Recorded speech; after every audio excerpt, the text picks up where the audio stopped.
Hey, we're live. We are back once again. Welcome everybody to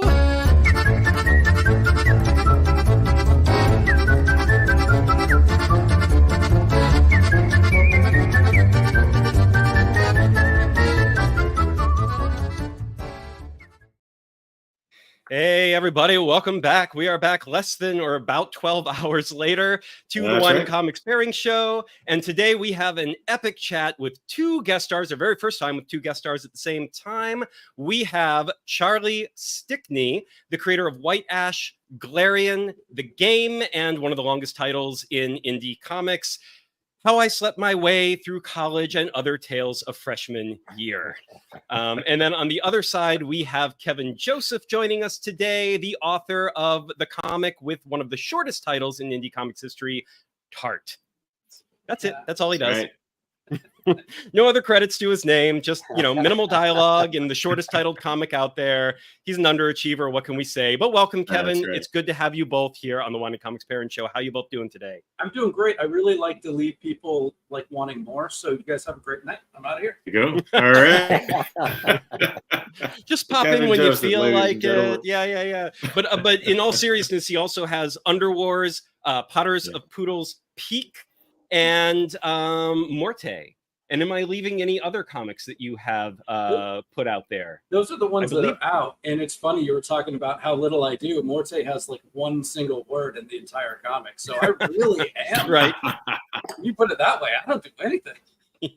And we have Joey Galvez joining us today. What's up, Charlie and Kevin? Hello, Joey. Thanks for being here. All right. Hey.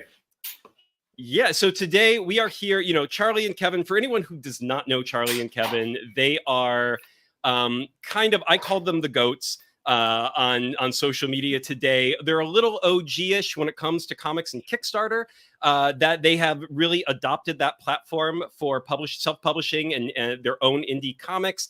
And one thing that really surprised me actually is, and this is something I might have kind of known in the back of my head prior to leading up to this interview today, but when I read the introduction at the back, the afterword at the back of Tart Volume 2 that Charlie wrote for Kevin, it actually surprised me that when Charlie arrived on the scene, Kevin was already the one that was well established and sort of brought Charlie into the fold and helped walk him through and introduce him to some people. And I was like, oh, I thought it was the other way around. I didn't realize it went that way historically. But when looking at the history of Tart versus the history of White Ash, that actually does make a lot of sense. Kevin was prior to. I've been backing Tart since I'm not 100% certain, but I want to say around issue 3 or 4, somewhere around there. So I wasn't there from the beginning. So I didn't really know when Kevin started, but I did know when I started following him. And then Charlie, I actually jumped on, I think when the first trade paperback of White Ash dropped was sort of my excuse to be like, okay, there's a collection, let's do this. And I've been following both ever since. They're both incredible comics. Talk to us a little bit though about how you two met and how that all began. Let's start. So Kevin, why don't you start us off there, since you were on Kickstarter first? Let me add a bit of a question there for you, since you were slightly more OG than Charlie's OG. When you came on to Kickstarter, what brought you there, and what trepidation was there? Did you succeed right from the get-go? Was your first attempted campaign successful, and so on? What's your origin on Kickstarter and with your career? My origin on Kickstarter is Ludovic Soleil and I had created the first 3 issues of Tart together, and we felt like they were good. We felt like, oh my gosh, all right, we've got something. We've got to get this out here. So we put it out as a web comic. And I ran into a small, teeny tiny comic company that was out of Winter Park, Florida, which is basically in Orlando. Wow. Yes. And I met up with the guy, kind of talked to him. Winter Garden or Winter Park? Winter Park, but Winter Garden is about 45 minutes west of there. Mm-hmm. Okay, my parents live in Winter Garden, nice. Which is why I asked. I was So, I didn't know what I knew how to write a comic. Ludo knew how to draw a comic. We knew how to put it on the web, but we literally didn't know how to put it in into one of these things and make it a book that we can give it to somebody. So this guy, you know, told us, I can do it. I know this. And we're like, sure. So put it out. And long story short, we didn't stay in that company very long. It was basically a disaster. But I've got some stories when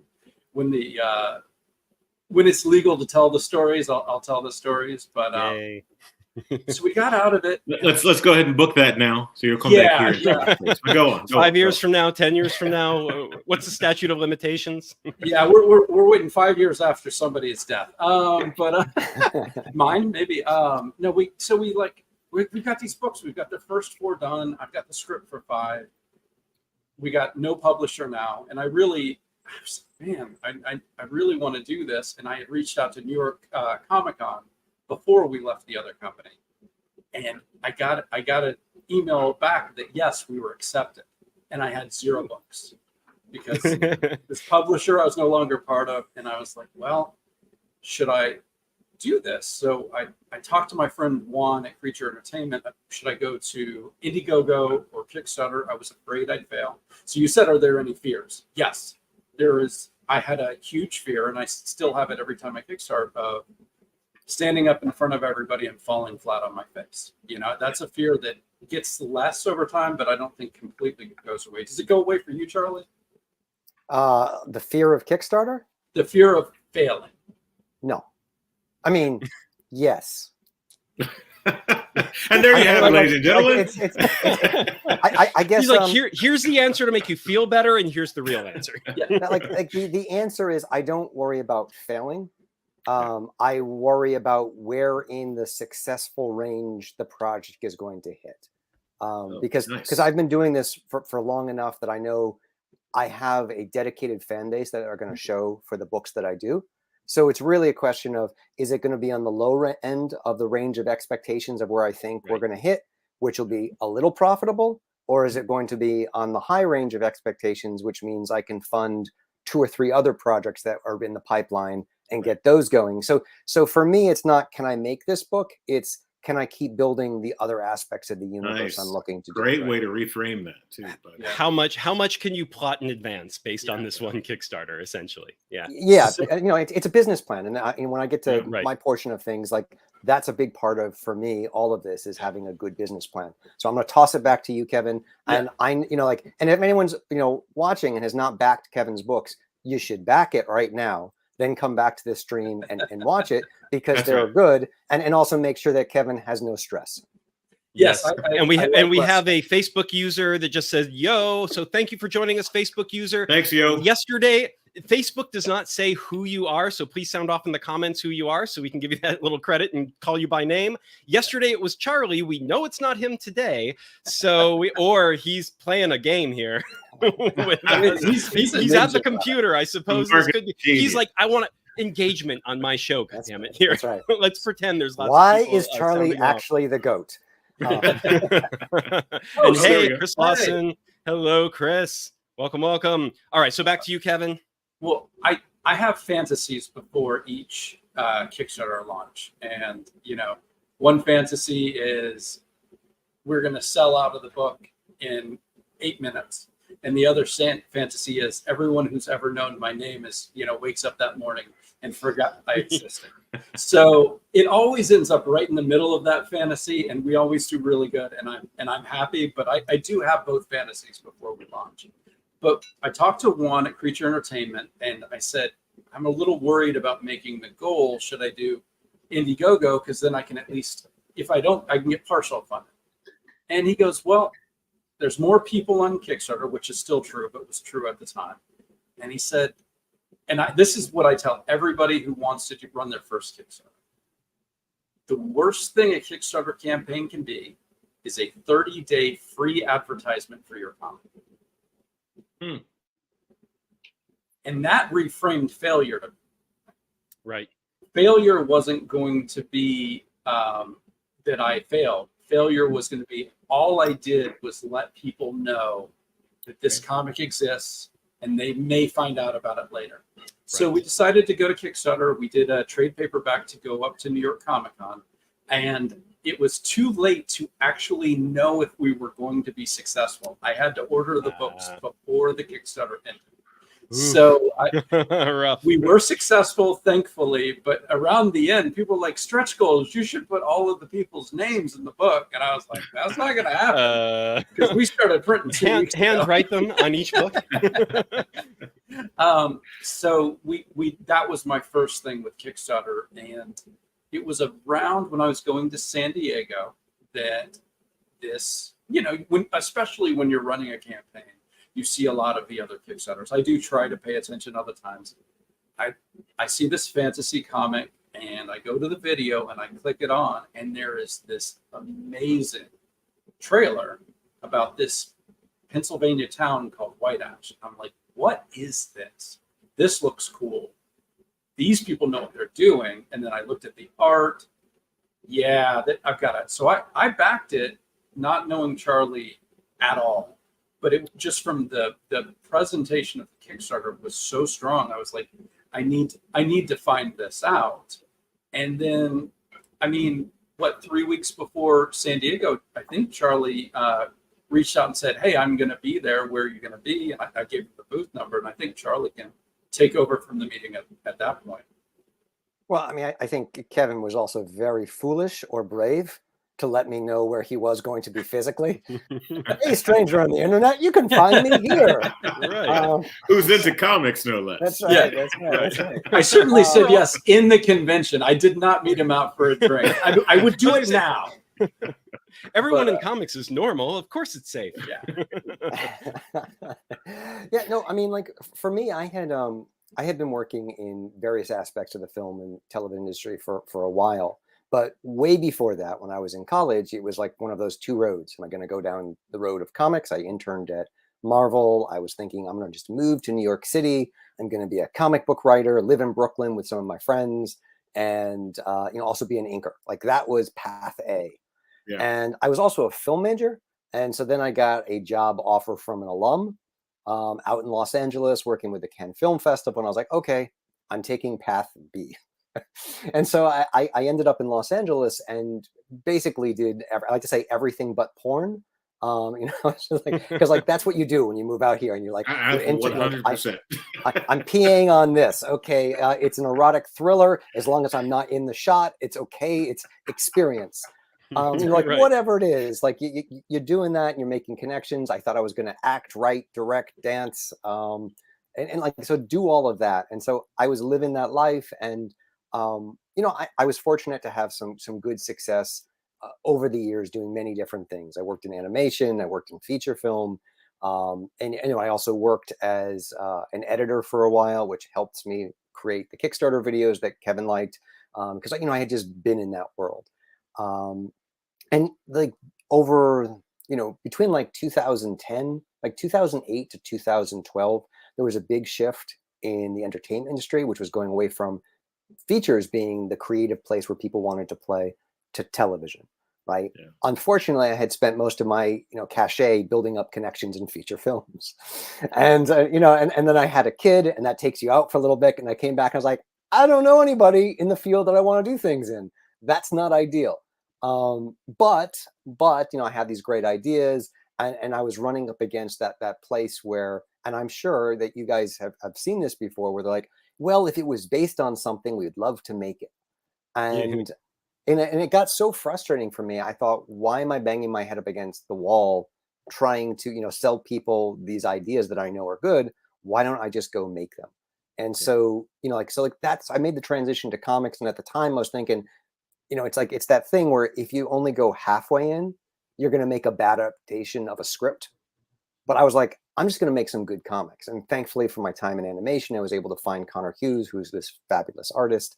But I also came from having worked on the business side of, I've been a line producer. I structured budgets. I understood how to amortize costs. I understood how to look long-term at things.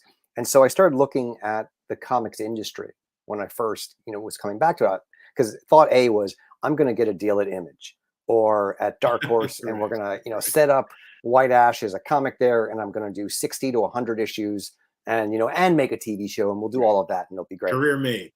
Yeah, yeah, because like I know the book is good. I know it's going to be great. It's got great art. And then I started looking at the direct market numbers, and this was 2016. And I started, being smart about it. I was like, okay, well, like let's see how many of these books at Image are selling over 9,000 copies a month, which is what I think roughly is what I'm going to need to continue a series, because I'm doing the math, and that's what's going to come back. And I want to do art at this level. Well, to be fair, there were like 3, and they were people like Rick Remender. They were people like Brian K. Vaughan. I was like, okay, Kirkman. Exactly. So I don't have that name.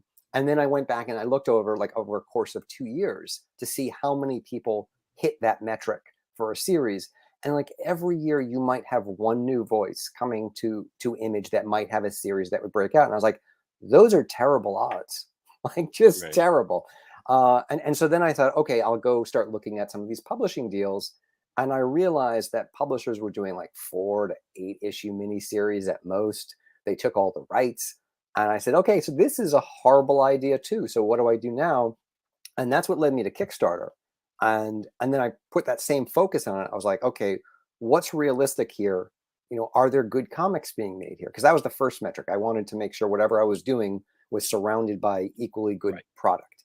And I think, with any kind of branding, that's what you want to do, is you want to make look good in a group of peers that you feel comfortable in. Right. And I discovered a couple of great books. There was this book series, Skies of Fire, which, if you don't know, is just brilliant. And they're also super old school. And I came across Tart, and I was like, okay, so there's some really good books here. And now I can kind of model what I need to do based off of these different campaigns. And, and there were others that I looked at too. And I figured we have this range that we can sort of hit in. And if I can hit at the high end of this range, then my wife is happy and lets me keep doing this exercise. And, we can come back for issue 2. And so so that's what I did. But I also started reaching out to some of those Kickstarter creators who had been on the platform for a while longer, because I think comics, unlike film, television, and maybe even animation, people are more excited that you're joining them. They're like, oh my God, you want to do this thing that makes no money and takes so much time too? You're nuts like me. So I'm going to help you. Right. And so like, there's a lot of people like that who are like, okay, I don't know you. I've never seen your face before, except maybe on a video. You send me a DM, but here's my location. Please don't kill me. Right. Like, so, and then you strike up a friendship. And then I came down, I think it was 2017 at San Diego. Kevin was there, and I had this grand idea, because like we were in the production of White Ash, and we had I actually had an ash can that I brought. I gave Kevin one of those. There were only 25 made. White ash can, cute. Yeah. So I was gonna also give it to. At the time, I was still thinking maybe I'll see what publishers are interested. And I gave one to Kevin, and I had these little cards I was going to hand out, which was like a free copy of White Ash #1.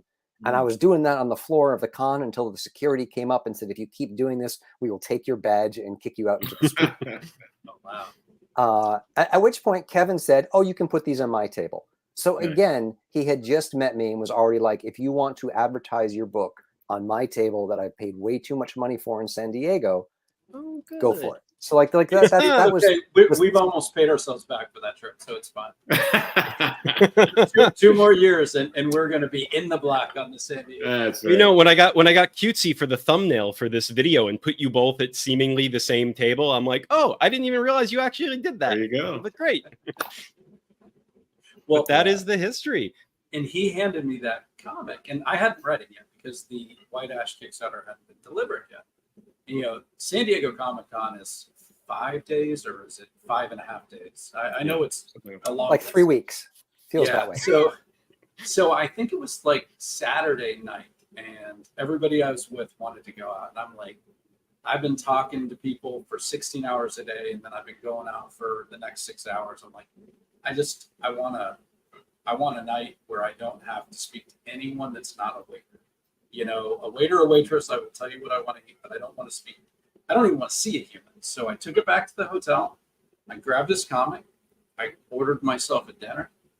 I put it out, and I'm reading it. I'm like, it's pretty good, And it was I think it was the full issue, wasn't it? Or was it shorter? 20 pages. It was about 20 pages. pages. It ended with like the mine accident and things blowing up. It was like, okay, these guys know what they're doing. This is good, because people give you their comics at the shows all the time.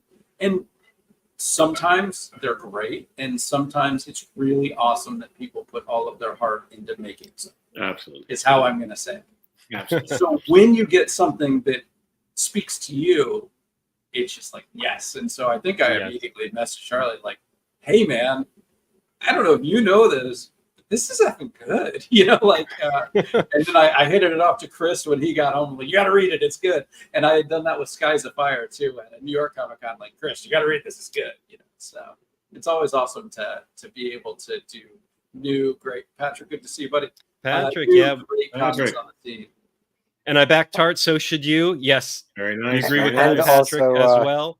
Patrick's book, Bixby, and whoever Facebook user is, that's cool. Thank you, Facebook user. Sorry, Charlie, you were saying? I was just going to say also, Patrick has a book live right now, Bixby Grant, Private Eye. That's right. Yes, Everyone Bixby should Grant. be going backing that as well.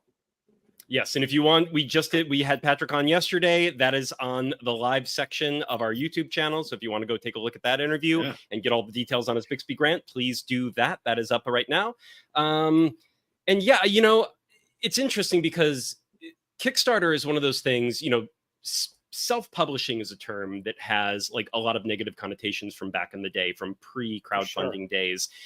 And I think because it was such a vanity project, because you had to fund everything, there was no raising the funds for anything. And so it was only the people that just wanted to spend money to put something with their name on it out there and were willing to do it that way that wound up, you could still find some diamonds in the rough, but it was, you had to wade through a lot. And crowdfunding is one of those things that opened it up, it democratized self-publishing, but not as vanity projects. They were actually like, you put in all the work, not just to make the stupid thing, but to market it, to raise the money. Then you've got to learn the printing side, the distribution side. I mean, you're going to figure all of these things out. What it takes to do that, as you were just saying, even when someone is still on a learning curve, you can still appreciate how much effort it took to get that thing. It's not just, sending $3,000 to someone somewhere and you have a book and that's it. And, you've barely done anything to get it out there. Now, I think the kind of person who's going to stick with it is someone who's so committed that the number of Kickstarters that I have, especially in the comic book field, the quality is so high compared to what it was 10 years ago. It's so hard to actually find a comic that isn't, even if it's not already just firing on all cylinders, the potential that's there is something that still excites me, regardless of what I'm backing. So yeah, 100% on that. Oh, and actually Joey Galvis has a marketing question. How long before a campaign should a creator begin promoting? Gentlemen? I'm gonna let Charlie go because he has a very defined thought on this, and I've got less defined and more flexible thoughts. Charlie, take it away. So for me, I always think that every marketing technique should be actionable. So if you can, it's not just, hey, here's this thing that's coming. It's here's this thing that's coming, and this is what you can do to get it. So I don't personally bring, I don't start advertising anything until I have a pre-launch page ready that I can drive people to for clicks. And if you don't have a pre-launch page, you need to have some kind of mailing list or something that you're doing to drive people to. So when you advertise, you're going to make sure it's not wasted, because there's only so many times that you're going to get people's attention. Oh, there's this new thing coming, because the next time they're like, oh yeah, that thing's coming. So you need to get them the first time. I also personally think, and this is maybe it just works better for me because I already have a decent amount of products that are well known, at least in the Kickstarter space, where I have a good brand. So I limit myself to about a 2-week window, because I think there's only so long that you can build and maintain enthusiasm for something. So because we have so much going on. If you're brand new, I think you might want to start a little bit further out, seeding things. Like you could do a web comic. There's all kinds of things that you can do to start building attention. But for me, if you're an established creator, I do a 2-week window where I drop the pre-launch page. I start pushing people to it for a couple of days. You know, I'll do either cover reveals or some kind of content to be like, hey, these are the early bird specials that we're going to get. Make sure you're signed up. And that's like the messaging I want to have all throughout that. Because I find, for me personally, my hit rate is somewhere between 85 to 90% of how many people I have signed up on my project pre-launch page translates directly to my day one numbers.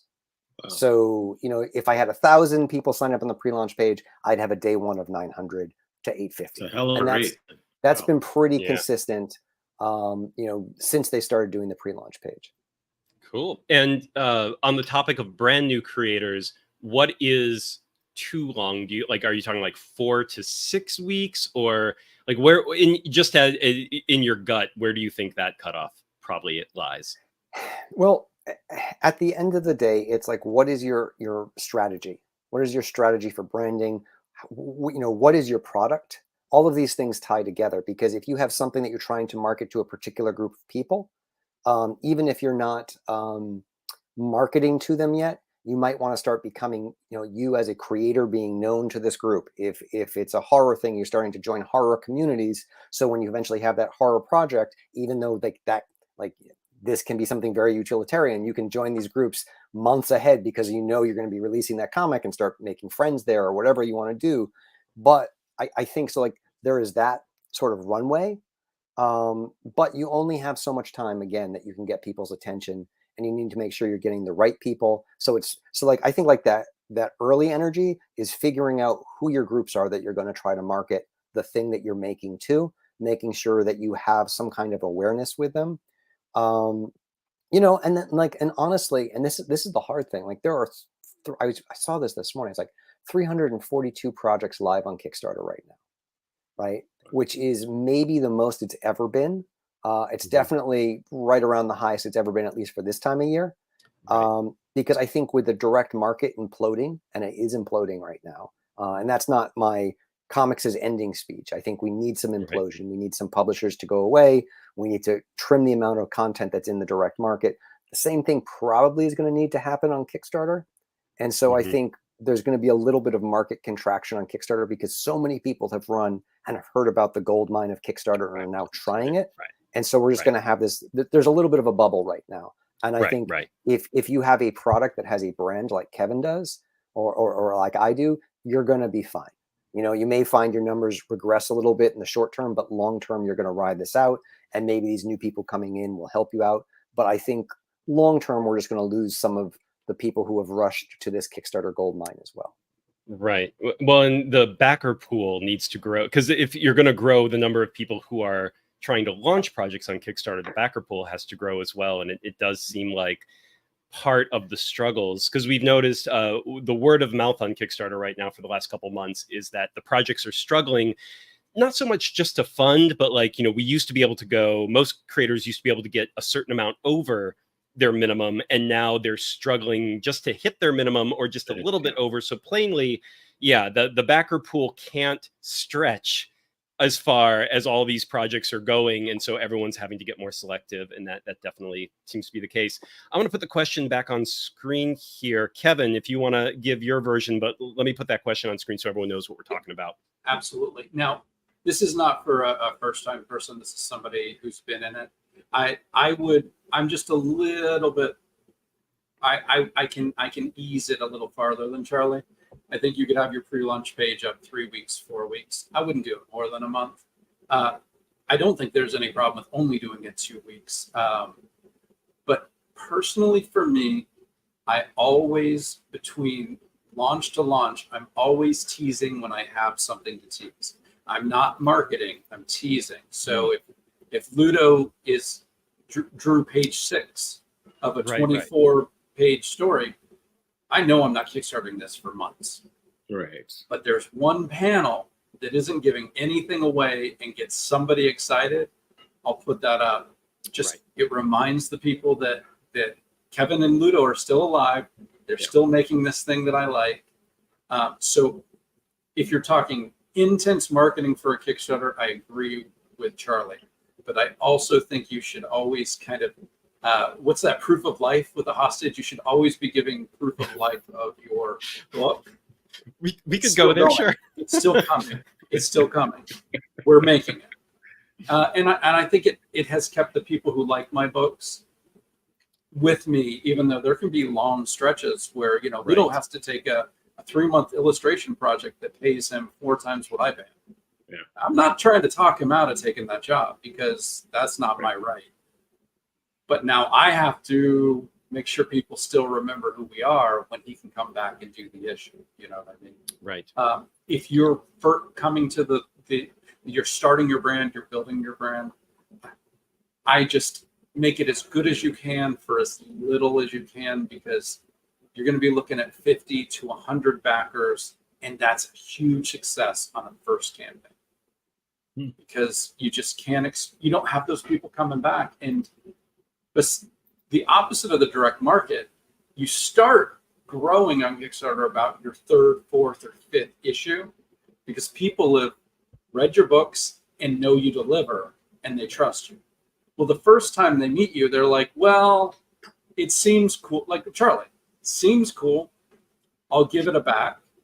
If it stinks when I get it, or if he doesn't deliver, I won't back him again. Sorry, I thought you were going here. It's like Charlie as a person. He seems cool. He stinks. You get to know him.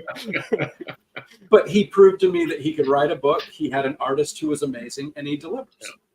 So when Charlie puts something up, I'm there and I'm ready. There are some creators that, you know, seems cool. I get the book. It's not in a bag and board, and it's in and barely in any protection, and I get a crappy book in my hand. Well, they didn't care about their book. Why should I? So I don't even read it, and I'm not backing him the second time. So just everything you can do when you're starting is make success small, because if you leap past success, there's no ceiling to Kickstarter. You know? Right. Also, in both of your responses, it seems like the core is to, one, define the target, as you were saying, to figure out, you know, what sort of sector of the space you want to aim this book, who the customer is, and dig into those sort of pools and make yourself known, make connections. That way, when the rollout is ready, you know, the ground's already seeded. I think that sounds like the core of, you know, for the new guys out there heading into the Kickstarter and space. to pull what Charlie said, ask people who've already done it. You can back a campaign for $1. Right. And watch every update the creator does, and send them messages and ask them things. I don't. If somebody backs me for $1, I'll answer all the questions they have. They help me. Absolutely. And they might be back, and for more than $1. So you always have to keep that in mind as well. It's funny, and it's good too, because that's something that I've been noticing. Even creators who are doing it quote unquote wrong, or in ways that you are like, what is this creator doing? Seeing how they handle their campaign, like the lack of updates.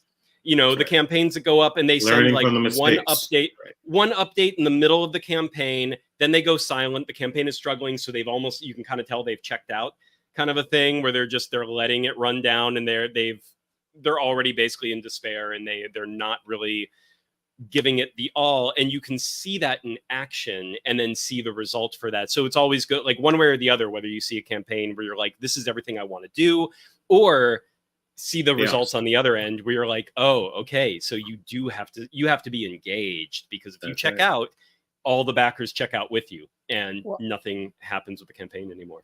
I'd add two things to that real quick in terms of like the marketing. With Kickstarter, the other thing to really remember is it's not just your book you're marketing.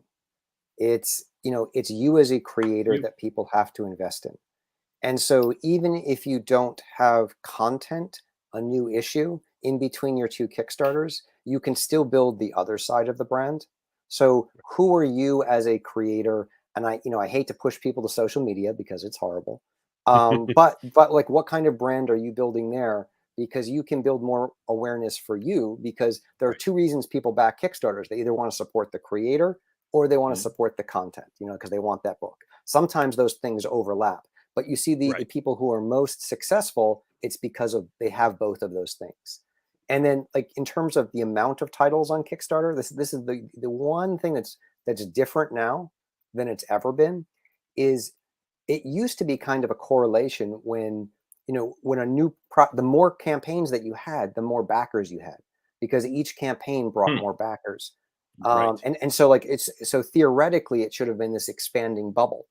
However, what's going on right now that's different than the past is you have certain creators, and this is fine. It's not a critique on the creators who are running so many campaigns, and they're running some overlapping because they'll have 2 or 3 accounts, right? So now you have 3 campaigns or in a 2-month period that are all from the same creator. So it's more campaigns, but still that same fan base that's coming in. And so when you have more campaigns from the same people that aren't bringing in new backers, I think that's what's stressing things right now. And, again, if you can make it work, make your money. I'm not saying don't do that. And everyone else has to kind of adjust around that. But I think globally pulling back, one of the reasons why it might feel a little tighter is there's more campaigns coming in without more backers coming in. Right. I'm going to just add one thing to that. If you're delivering on those campaigns, that's fine and do it. But if you're the type that is starting 3 campaigns and campaign 2 and 3 are trying to help you pay for the printing of 1, and you're basically using Kickstarter as a Ponzi pyramid scheme at that point. Yeah. We've known a few of those. Yeah, I'm not into that. But if you're delivering, but again, because I back a lot, once I as a backer and reminded how much shipping I'm paying to keep your books happening, I start backing fewer actual campaigns. I will buy every one of your books, but if I have to pay $60 in shipping to do it, I'm starting thinking I'm wasting my money. So just this is my pure cheap backer thing. I think you can hurt yourself. Right. Well, I think, with comics, there's every once in a while I'll buy comics on eBay if there's like an issue I just can't find anywhere else. Or I was having this conversation with Charlie and others on one of the Discords about pre-ordering and distributors or the publishers not actually sending the stupid comic to the comic shop. And so I would get like issues 1, 2, 4, and 5 of something, and 3 just they never sent it. And I'm like, oh, okay. And the comic shop would just be like, yeah, distributor never sent it to us. I don't know why, but they didn't. So go find it somewhere else. And so I'd have this like 3 or 4 issues I all need to find that are just scattershot issues from different publishers. So I go to eBay, I find them, but I have to pay individual shipping on every single issue. And I'm buying like 4 comics that without the shipping is like $12, and with the shipping is like $40. And I'm just like, okay, I don't even know if I want. I mean, it is that thing where you're like, I think I can skip a chapter and I'll figure it out. I'll read it and get it out of context. And I'm not sure I can care enough to pay that much shipping. So whether it's Kickstarter, whether it's anything else, shipping is, I don't know if there's a solution. I mean, do you guys, do you eat some of your shipping costs? Like so here's, let me take down Joey's question. And right before we get to a second question, let me just point, Patrick Coyle did want to mention, I am feeling the difference in market from a year ago for sure. And CK jumped in, most important queue ever. I need to know what everyone is drinking. Vanilla Coke plus Fireball here. You are way ahead of us. You are way ahead of us, Chris. I have poured my wine here, but we will get to this in a little bit. You got to stick around. So stick around and we'll get to what we're drinking. I've got a different drink coming. I've just got my white tea and my white ash. Yes. Yes. I think we're all drinking from like coffee cups and tea cups right now, but we will advance to the day drinking very soon. We got to pace ourselves. Yeah, it's one of the white ashes ones. So if I'm going to be on with Charlie, I grab that one. If I'm going to be on with Clay Adams, I grab his Red Xmas. Nice, very nice. So my question for you guys: what do you do in terms of the headache of shipping and that quandary of like, how do you make it as affordable as possible? What are the hints and tricks that you can give people? And Charlie, why don't you start us off on this one? All right. Well, the question that you posed before, do I eat any of the shipping costs? Yes, a little bit. I eat, basically, I think about what I can afford I'm amortizing some of the stuff into the cost of the book itself because Kickstarter books are a little bit more expensive. I will say though, like if you do the numbers, they're not that much more expensive compared to the variant that you might buy in the store that only has a print run of 200 or that's printed on the right paper stock. Like if you start doing those numbers, you soon see that they're actually about the same as a DM book, even though people will be like, oh no, Kickstarter books. But I still, I look at the cost of, that people are paying for this. So I use Pirate Ship, which is a good service because first of all, most of their rates you can figure out ahead of time via weight. International, it's all a flat rate system. So, if it's up to £1, it's this. If it's up to £2, it's this. For anywhere in the world except for Canada, where it's going to be cheaper. So I think to myself, like, I don't want to have those tiers, especially for international, where it costs more to pay for shipping than for the book itself. So I will kind of, finesse things a little bit. And then I basically eat the packaging costs, making sure that whatever the mailers I'm putting them in, I'm not sort of adding that. I just sort of basically think, okay, I'm adding like $1 to whatever my labor is plus the postage. And that's kind of what I'm charging for shipping because, and it's like, if I ever used a fulfillment company, which I would be smart if I did, but I don't, I would have to add more because then you're paying another $3 to $4 per package. Right. So. For their labor. Right. Yes. I do anything to add to that, Kevin? Yeah, I do what I can not to eat shipping, but there have definitely been mistakes where you come down at the end and you got 70 international packages that still have to go out and you ran out of it. And that's when you pull out the credit card because they paid their shipping, whether I did my math right or wrong, they're going to get their books. My theory on it is a little bit different. I think Charlie is very smart in that he would prefer to sell more books and lose a little on shipping. I would prefer to sell fewer books and make sure that I didn't make a mistake on shipping that has me, the guy that burned all of his books, like that's a long time ago now, but the guy went crazy and he burned all the rest of the books. Yeah. I want to make sure that shipping isn't the reason I fail. So I pirate ship as well. I figure out medium mail is probably going to be $5.50. Priority is probably going to be $11. Let's say the package is $2, so I try to go $8 for what I'm going to send medium mail. 11 plus 2, $13 for the thing, and I try not to make a penny off of it if I can help it, but I try not to lose. And international, there have been times when I've been, I messed up. And I'm losing about $7 per package, and then I keep my mouth shut. And then there've been times when I messed up, and I'm making like $10 a package. And I've reached out to people. No, actually, I didn't. I reached out and I said, I screwed up. You paid $10 more than you had to. Right. I can refund you, and I can tell you, 50% of the people go, have a beer on me, Absolutely. And 50% say thank you. I'd like it back. And so either way, I think that's part of also, I think that's a selfish way to prove that you're trustworthy too. Like, hey, I screwed up. You shouldn't have had to pay this much. Yeah. I'm still making my money on my book. You still paid trade paperback. You still paid $25 for it. And you paid $25 for shipping. Well, you should have only paid $15 for shipping. I don't need to. So that's kind of the way I do it. And there's no real downside. Yeah. I really make it simple. I figure out what my goal is, and then I just multiply that by 25% and then add that on, and that's what I need for shipping. And there's your formula. There's your formula. It's usually maybe do it 30% so that I don't mess you up. And I will say, I think especially if you're a newer creator, do what Kevin's doing because you do not want to get yourself in a bind with shipping.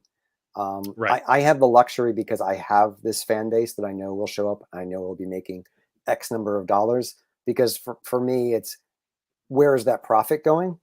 And if some of the profit is going to amortize, to cut down on the cost of shipping, for me, that's good branding. But if for you as a person coming to it, you're worrying like, are you going to get divorced? because like you put an extra $7,000 on your credit card, right? Like that you didn't plan for, like this thing that was going to bring in all the money now cost you this much more. Like those are conversations that get really uncomfortable, or you get evicted because you couldn't, like whatever it is. It's Kevin's smart. Like you want to be judicious and until you've reached a point where you can sort of start thinking a little bit more long-term, make sure you're safe short-term first, make sure your costs are covered. And then if you get to the privileged position that I've hit with Kickstarter, and it's very privileged, and I know that, then you can start sort of saying, okay, what's the best term in terms of brand building? What's the best in terms of, like, these are things you want to think about, but take care of yourself first. Because if your comic can't keep coming out, that's going to be even worse than, for brand building. Yeah. Also, Charlie is like magic, because he told me, hey, when I do international, I do this one thing and it's super cheap. And I went, great. And I went to do it. And they kicked me out of my post office. They were like, you can't do that. And I was like, I had my arms behind me. They were shoving me out. So also, for some reason, Charlie is allowed to do whatever he wants out there in California. Maybe it's because weed's legal. It may be the Lucy Goosey of LA, to be honest. It was crazy. He was like, this works for me. I'm like, great, this will save me so much money. And I tried it out, thankfully. Was it media mail? Is that what we're talking about? It was an international thing, and I'm not going to say what it is because I don't want to mess up Charlie's. I don't use, I actually don't use that anymore, but like Kevin, like you probably made the mistake of asking them. I didn't. Right? I walked up and I handed it to them, and they went, you can't do that.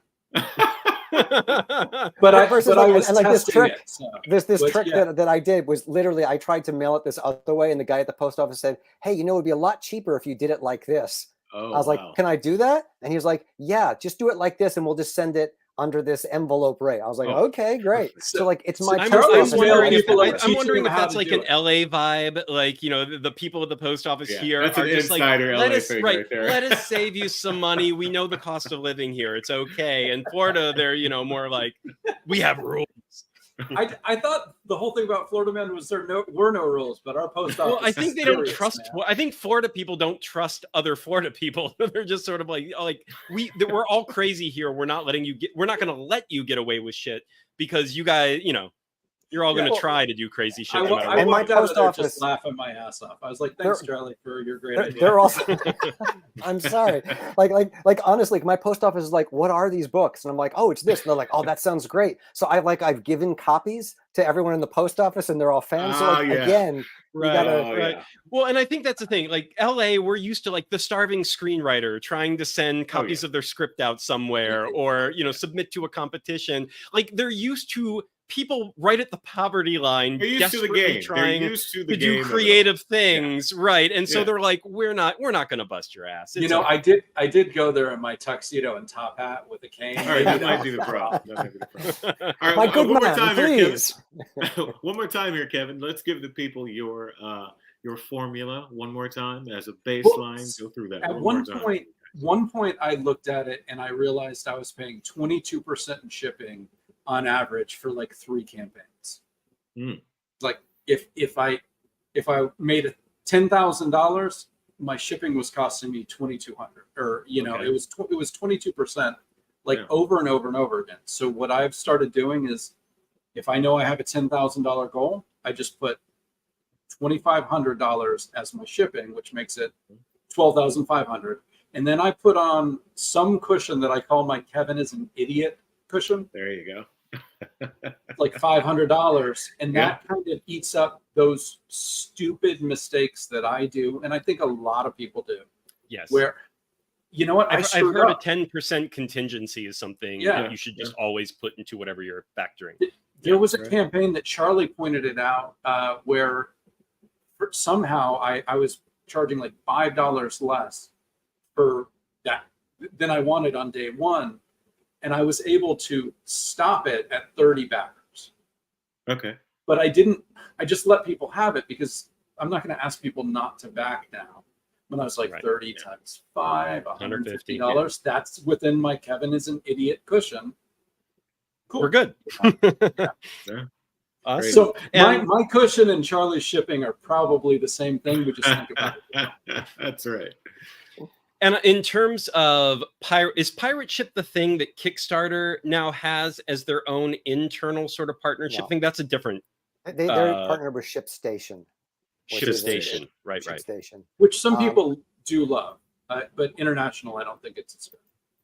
Yeah, like pirate ship has their international rates, which are as good or better than anything, and it's also free. Like it's not like stamps.com where you're paying a monthly fee.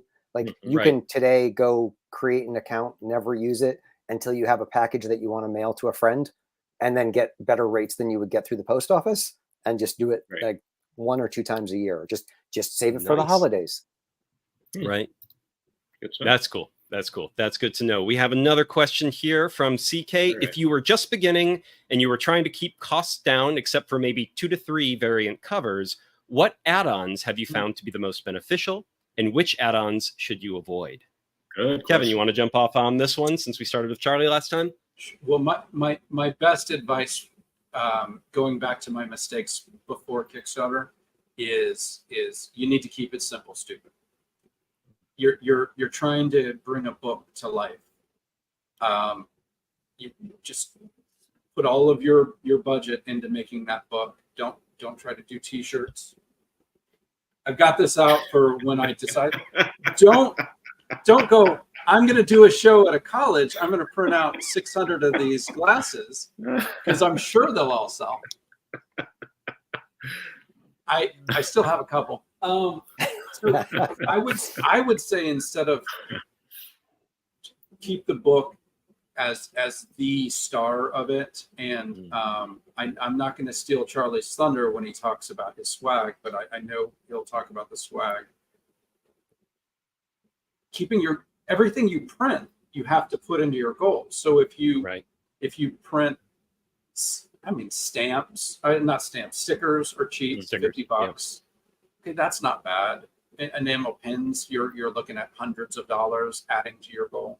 So I would try to keep, if I was going to add anything other than the book as I started, cheap like stickers. At Miskatonic High, they do the little models that he prints out, and they're like 3-inch models, but they don't cost, I don't think, a ton. So whatever you can do unique and cheap is where I would go starting out. Right. Unique and cheap. Well, I've heard digital, like the more you can do, especially for like stretch goals and things like that, because you're not, as long as the stretch goals, like let's say you have digital prints, but your artist has already made them, you're not paying more for those prints. Or I've seen some people do like little, like you were talking about the figurines and like, paper cutouts of things. So it's like something, it's digital, people print them out and you can then cut it out and create your little paper figurine out of that. But to you, the creator, you're not spending more money making those because you're just sending digital files. So yeah, that's another piece of advice that at least I've heard. But yeah, over to you, Charlie. What do you have to add to? Well, I think the most important thing is you don't do something that's going to blow up your packaging, right? Like Kevin's glass is a very hard add-on to pack. Yeah, it's not going to fit into his Gemini mailer. It's going to change the weight. If you have especially if you're going international, every time you go over a pound, that drastically changes how much your weight's going to be. So you need to take that into account. If you're doing t-shirts or whatever it is, again, it's a different package. It's going to cost you more time. You haven't figured out the shipping for that. So like those are things that I would avoid. My philosophy when it comes to add-ons is I think ahead of time, what's the premium version of this book that I'd want to sell? Are there any extras that I'd want to have in it? A back cover. What am I going to do on the back cover? It's just going to be a solid cover. Oh, you know what? My artist, she gave me 3 potential cover illustrations. Well, one of those can be the back of the book if we hit a stretch goal, because then I can sort of roll into that. So, I have a whole list of things that I'd like to be able to add that I've kind of budgeted for in my Kickstarter, but then I can add as stretch goals, which make the value add great for the backers. But these were things hopefully I wanted to have from the beginning. So that's one thing that I look at. Another thing I look at is what's the aftermarket value of these add-ons. Is it this something I'm just giving away for this campaign, or does it have some kind of utilitarian use for me that I can use to promote my book, my series going forward? Because if it's just for the campaign, then you're just wasting money. You know, if you're thinking about doing, like, pins are not a bad add-on because those sell at conventions if you're planning to do conventions. If, you know, like, if you're, they'll sell in future Kickstarter campaigns if you're doing campaigns about the same character. You know, like, so like you have to think about, like, is this something serialized? So if I'm creating some kind of specific merch to that character, can I keep selling it as I do future issues? And then the other thing that I've done with White Ash is I've tried to make a lot of the add-ons additive to the experience of the world. So from the very beginning, like, I was doing postcards. From the very first campaign, I did postcards of White Ash. So you could get a postcard set of the locations. So I was trying to use those to build the world. Those are not too expensive to produce. You know, and now you can still, usually in my post campaign, you can buy add-on packs of like the 6 postcards we've done.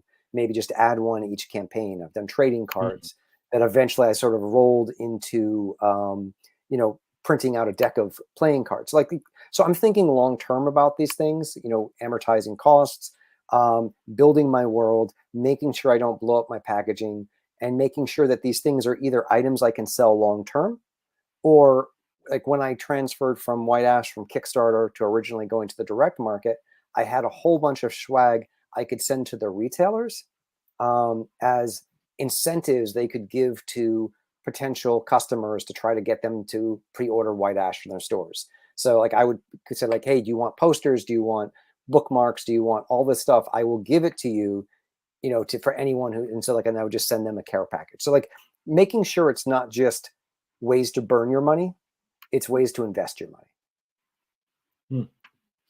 Got it. Very good. Awesome. Beautiful. And we've got John W. joining us. Oh, wow. It's the Handsome Man's Power Hour. Camera ready, baby. That's us. Always. All right. And so before we get to the 2 campaigns specifically, a few more questions for you folks that I would love to know about. So Kevin, you spoke a little bit about, you know, you met Ludo. This was, Tart originally was an idea, a concept that Ludo had. And I read in your either, and I can't remember where I read this, it was either previous interviews or something you had written in the back matter of one of the books. But it was the idea that like Ludo had this idea, and when he brought it to you, what was your challenge in terms of, you had said something around the lines of like what he had done, you didn't know how to approach exactly. So you had to come up with kind of a new approach to sort of, so like, what was that germ of an idea that Ludo had? Is that still essentially the germ of the current idea?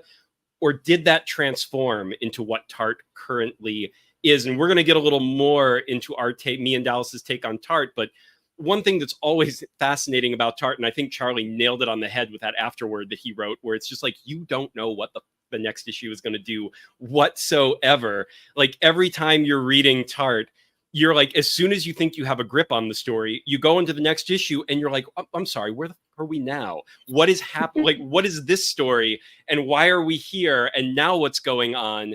And you really have to be along for the ride to see how that's all going to tie together. But for you, yeah, what was that original idea? How much does that relate to the current idea? And how did you form this approach to Tart?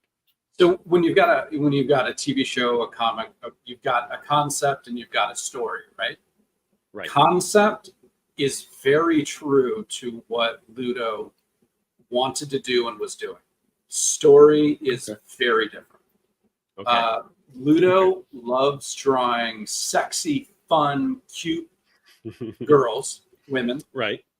Loves drawing grotesque demons, and had this idea of this bubbly, cute rock star girl who popped around time and killed demons, and had almost developed a sitcom around it. The characters were very defined, you know, that this bakery bounced around time and everybody was goofy and fun, and the art was extraordinarily beautiful. I mean, it was just amazing. And his English has always been better than my French. Let's put it that way. But when we first met, he hadn't practiced much English, and I think he put his dialogue through Google Translate. Mm-hmm. So to show me what he was doing with the 6 pages, there was this amazingly beautiful, super kinetic, wacky artwork and this dialogue that kind of reminded me of the Simpsons Japanese, fishbowl commercial, like right. Mr. Sparkle commercial. Like, I was like, I don't know what any of this is, but the art is so beautiful. And I told my wife I'd love to work with this guy, but I don't know what he's doing. But then I realized, I woke up, I literally woke up at like 3 a.m. and I had the first image.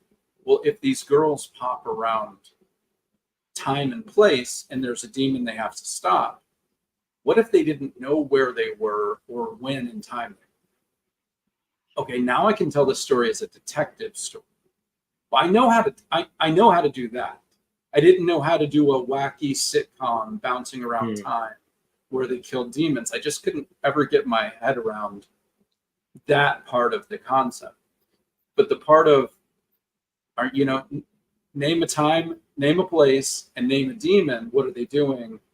I can kind of build the steps to get from beginning to end on that one. So the concept, all Ludos, time traveling, demon hunting, right, fighting hell. Also, he was very adamant. He did not want a story about good versus evil. He didn't want to do it. Okay. That's boring. Right. I don't really want our girls to be good. So I got to go back from scratch. I grew up in America. The X-Men always fought the bad guys. The Avengers fought the bad guys. The Justice League fought the bad guys. That's what a comic book is. So, all right, well, I've got this artist with a point of view where he kind of doesn't want to do that. I'm like, okay, where do we get this? And that's where the concept of our girls are not forces of good. They're forces of order against chaos. Right. They're not necessarily good. But they're trying to keep it from all falling down around us. Right. And that's I like, if there's one thing about the POV of Tart so far, it's that everyone involved is, and I think this is true to life and true to just human nature, is like we're all involved in whatever our sphere, our bubble of experiences. So like, if you're an American, you're in American culture, you're seeing everything through that lens. We know what we think we know here. And when we view what other people are doing anywhere else, we can only look at that and like whatever trickle of information we have about that or understanding of that, again, what we think we know versus what actually is. And the thing I love about Tart, or one of the things I love about Tart, is that everyone has a certain limited amount of POV and information. And they're kind of, in a way, I get that it's not good versus evil, but everyone has their, hell is probably the closest thing that they don't necessarily have good intentions per se, but everyone is basically just kind of doing the best with what they have. And they're very prone to getting angry, getting upset, just reacting off of emotion, acting off of trauma, acting off of things that, are they really being good guys in that moment? That's kind of a question but at the same time, we, the reader, we know we don't have all the context, but we don't know what that context is. That's part of the journey of this story. And we still don't exactly 100% know like where everyone stands with everything in terms of an outsider looking in and, who these players are and how to judge them. So yeah, I think you guys are doing a great job on that. I think it's coming across.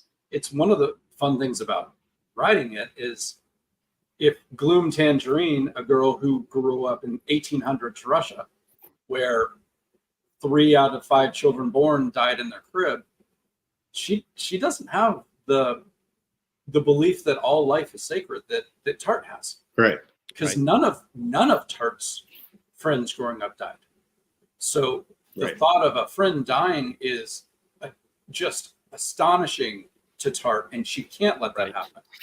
Well, Gloom Tangerine, death happened all around her long before she got part of this. Yeah, she doesn't want somebody to die, but it certainly doesn't affect her like it affects Tart or some other characters we have. Right. Yeah. Awesome. So over to you now, Charlie. And I'm going to ask you a similar question. And I have, once we're done asking this question, I have a bit of a deep cut question about another one of your comics that, because something I found out that I was like, that I have to ask about this. But to start you off, you and Connor, when you first met and started working on White Ash, White Ash is, and you can state how much you think your background in film has informed your approach to White Ash, because it's a very cinematic story from my POV. Yeah, like reading it and just your writing style too. It feels like Kevin's and Ludo's almost feels borderline experimental in its way. And when I get to White Ash, I'm just like, ooh, this, but it sings. It's like really, really well structured, really, really well. The dialogue, the characterization, you can just, it's an impeccably written screenplay, which have someone who's read and still reads a lot of screenplays. That is not an easy feat. There is a lot of really iffy most screenplays are very iffy. And the structure and the dialogue and like there's always at least one weak link, if not all of it, not really gelling together. And in White Ash, it all gels exceptionally well together. So do you approach this from your mindset when you began writing White Ash versus how you write it now? Even like, was there an evolution in terms of like you knew film and now more and more it's becoming closer to comic storytelling, or does your filmic background and what comics require, does that just really gel together for you to create this comic that is amazing as a comic and feels incredibly cinematic? I guess talk to us about that. Well, first of all, thank you. I appreciate, like, Connor brings a lot to it, and Finn, who does the colors for White Ash, and also Romina, who I work with on Glarien. I'm very fortunate to work with this talented team that just makes me look better than I would on my own. In terms of how I approach it, narrative storytelling for me is it's the same, no matter what genre you're in or what medium you're writing from. However, how you pace it is different, and what kind of beats you want to structure also sometimes feel different. And I think for me, because my background from the beginning was I wanted to be the romantic comedy guy. Like, that was what I was doing. I was writing these low budget romantic comedies with genre twists. All right, I may need to read one of those scripts one of these days, buddy.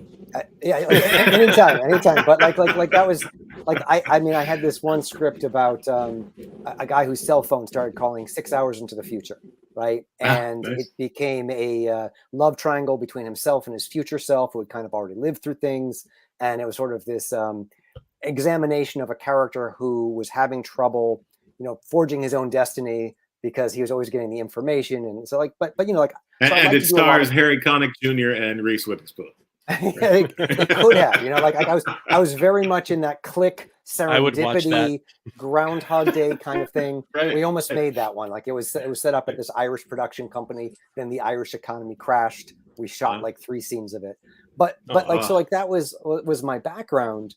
So then I worked in animation, and I worked in I even tried to make some forays into the television industry. And, I think the big difference from people looking to write film versus television is film is that contained story, where, the television show has to be the open-ended, serialized, which I think lends itself a little bit better to comic books. Yes. Right. Yes. So like White Ash sees it, the trade paperback could be a film. Right.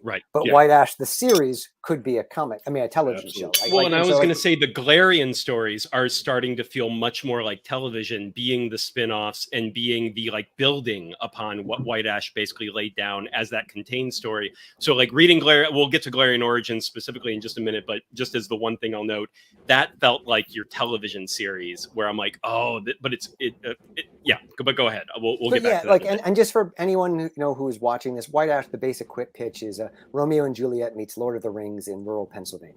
So modern day fantasy set in coal mining country. Yeah. And ill-fated lovers who families can't accept the romance, and exactly. But and what you think is a tale of class turns out to be something else. But so for me structurally, I am doing two things. I have the big overall story, and in my mind, if it was a TV show, it's 5 seasons. If it's a comic book, it's 60 issues. And so I have that map, and I have that map going into writing it. So for me, it's trying to figure out what's the best pace for individual issues. And this is, again, where Kickstarter gives me a freedom that the traditional direct market comic doesn't.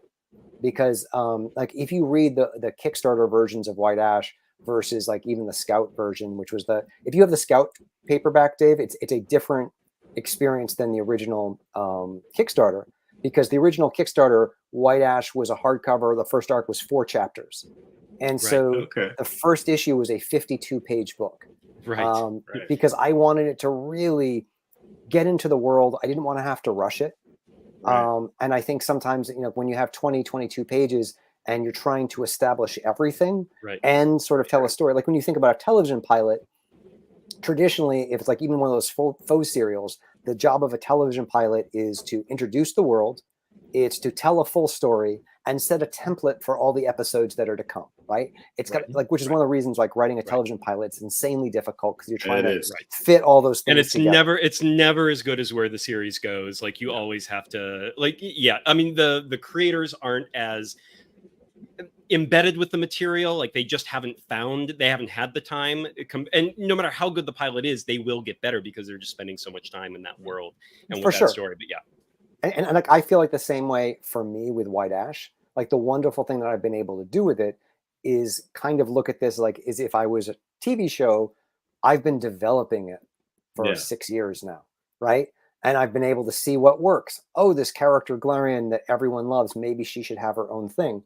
And so all of this sort of ties together. But I go back to the principles of I want to tell a story in the pace that I think that particular story needs to be told in. I don't want the medium to dictate the pace of the work. And so that's kind of where I operate from.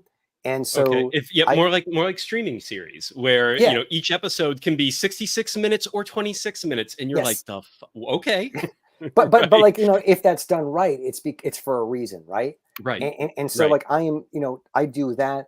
I try to have good cliffhangers at the end of every issue, but I also try to have a plan going into the whole, say Glarien, which is a 5-issue miniseries, that has a very defined world that I'm building there, and it tells a piece of the overall narrative of White Ash for things that are going to come in later on, but it's structured to be its own story. And I also look at Glarien as a way for me, I loved Lost when it came out. I know later on it kind of became a dirty word. Oh no, you're trying to do Lost. But I think structurally it was a fascinating departure from what had become before, where they were telling multiple stories at the same time. You had the as long as narrative. you say, I'm trying to do Lost, but with a plan, then it's okay. But what they did in terms of having the a narrative being what's happening now, and all the flashbacks recontextualizing what was happening on the island, and providing the backstory, I thought that was fascinating. And so for me, a little bit of what I'm trying to do is I have White Ash, which is the main story going forward. Glarien are those flashbacks. It's recontextualizing the history and showing everything that came before that leads to the moment when everything starts in White Ash. So there's the romance. This is a little bit of a spoiler, but the romance between Thane and Glarien, which we haven't even begun to get to, is so much of a catalyst for everything that happens through the series. So developing her as a character, developing him more as a character, these are all important things that we'll eventually get to. Cool. And so one question, this is going to be the deep cut one. So the one series of yours, because I've gotten White Ash, I've gotten Glarien, I've got the game. But then your longest title one is the one that I have not dipped into yet. I will on the next issue. But the How I Slept My Way Through College and Other Tales of Freshman Year, which is about a professor who basically runs an escort service of college girls and sort of what these stories are within there. And again, I haven't read it yet, so this is just going off of the logline/pitch. But I noticed that you have an editing credit on a movie called Pound of Flesh that came out in 2010 that was based on a true story that is the same story, it sounds like. It's, you know what? I have a producing credit on that as well. Yes. That's a film that happened. And are you saying I shouldn't go? No, downloading it immediately. Starring Malcolm McDowell, guys. Starring Malcolm McDowell.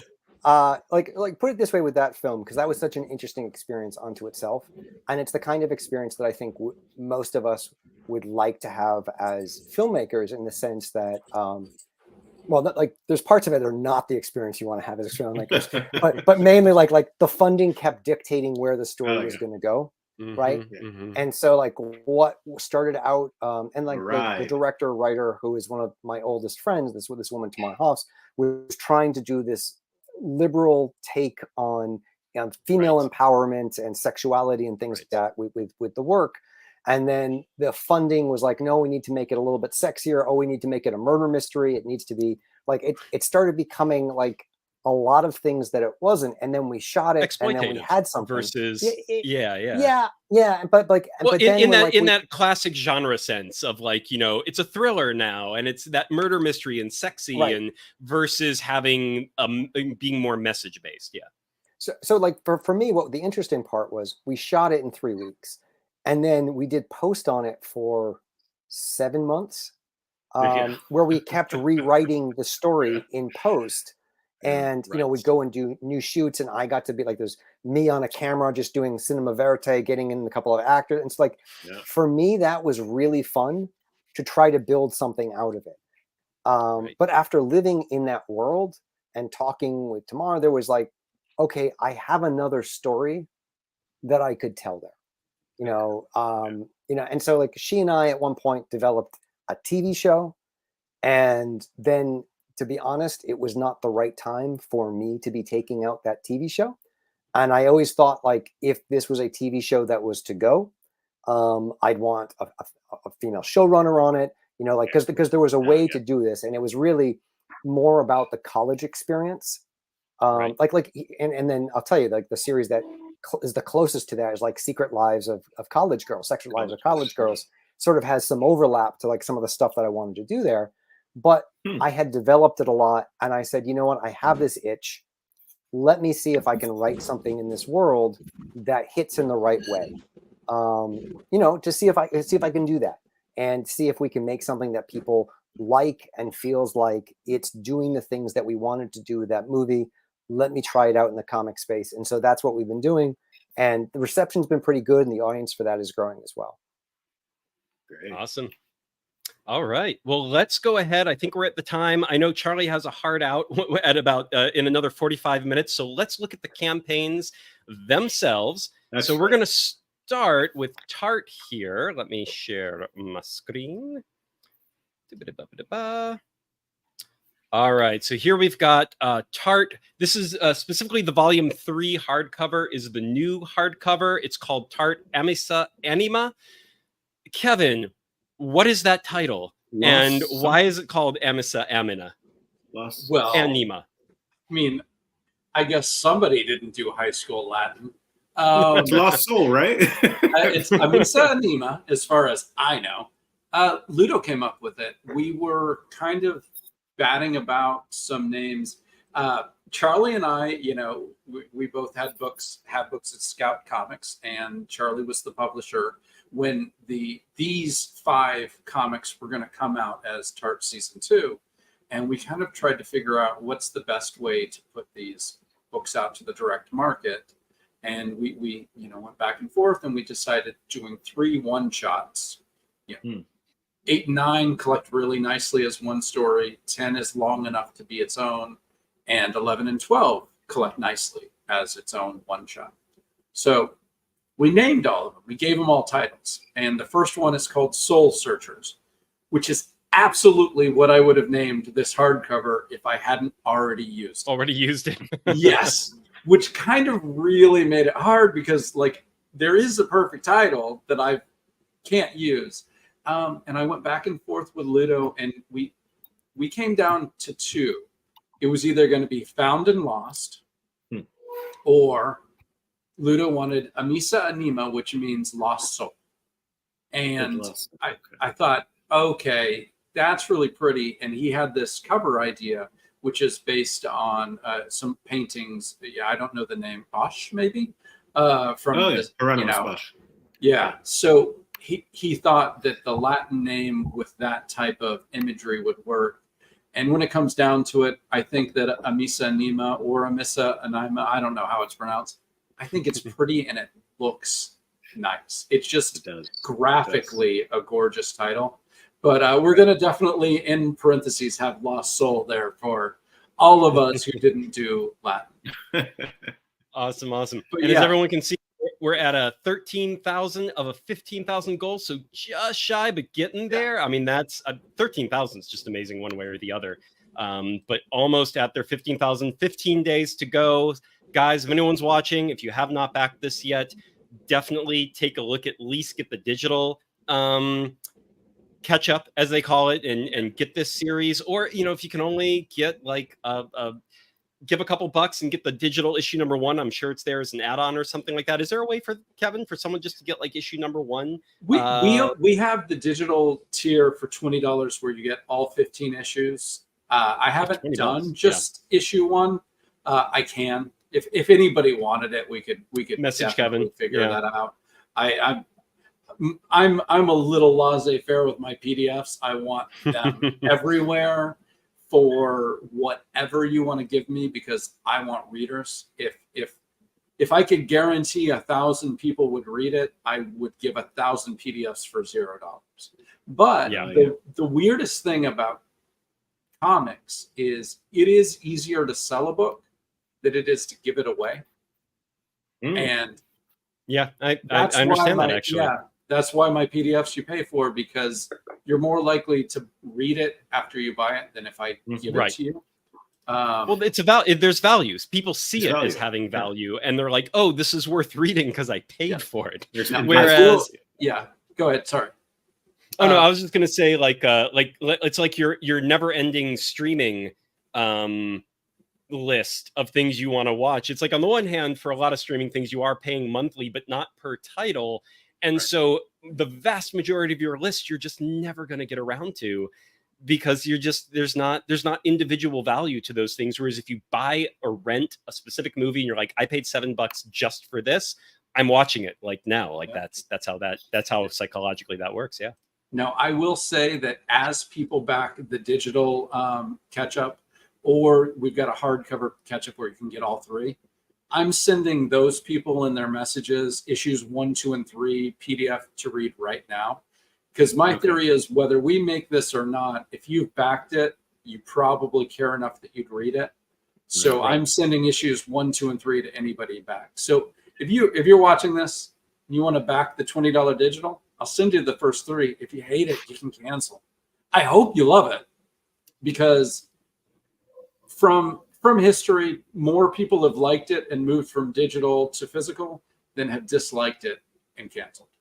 You know, very cool. My batting average is pretty good giving out the PDFs this way. I would say that. So for everyone that is back the digital catch up, message Kevin on Kickstarter once you do, which Kickstarter allows you to do that to anyone who's doing a campaign, and say, I'd like issues 1 through 3 right now, please. He will send them to you. And then if you're like, oh, this is not for me for whatever reason, then you don't have to spend your $20, but Kevin's betting that you will be perfectly happy to spend your $20. Yeah, no, the part of Kickstarter is people cancel their pledge, and whatever someone's reason is, that's valid. And, you know, can I also say, Ludo, this is all, you know, Ludo from the early issues right here, and this is also Ludo art, correct? Yes.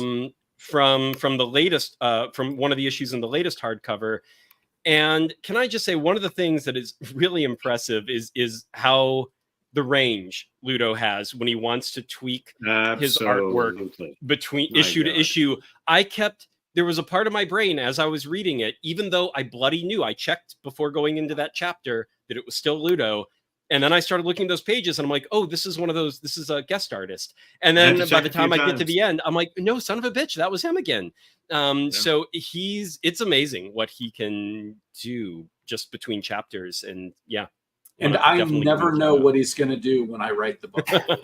So that's awesome. I've kind of decided what that issue is going to be, what we're shooting for, how we're going to do it. So I write the script and I send it to him. And there's usually kind of a check with me type of a thing. But there's a Gloom Tangerine 12-page insert that's in this actual arc that's kind of comedy. It really is played just to be a fun, goofy adventure. And then we try to hit you with the feels at the end. But right. And he goes, I want to do it like a cartoon. I was like, well, what do you mean? And he drew up the way he thought Gloom Tangerine would look as a cartoon. I was like, well, hell yeah, go for it. You said it's experimental, and he kind of drives that too. And just like, I feel like this graphic design would work for this story. And right. he has complete control of that. There's always check with me's between us, but not really check with me because you're going to veto it. It's just like, am I crazy here? Or is this going to work? Issue 13 is the most experimental, and that's not in this thing. Just outside of it, yeah. Yeah, I definitely checked with him. I said, I kind of have an idea to tell this story in a very weird way. And he was like, I think that sounds cool. Try it.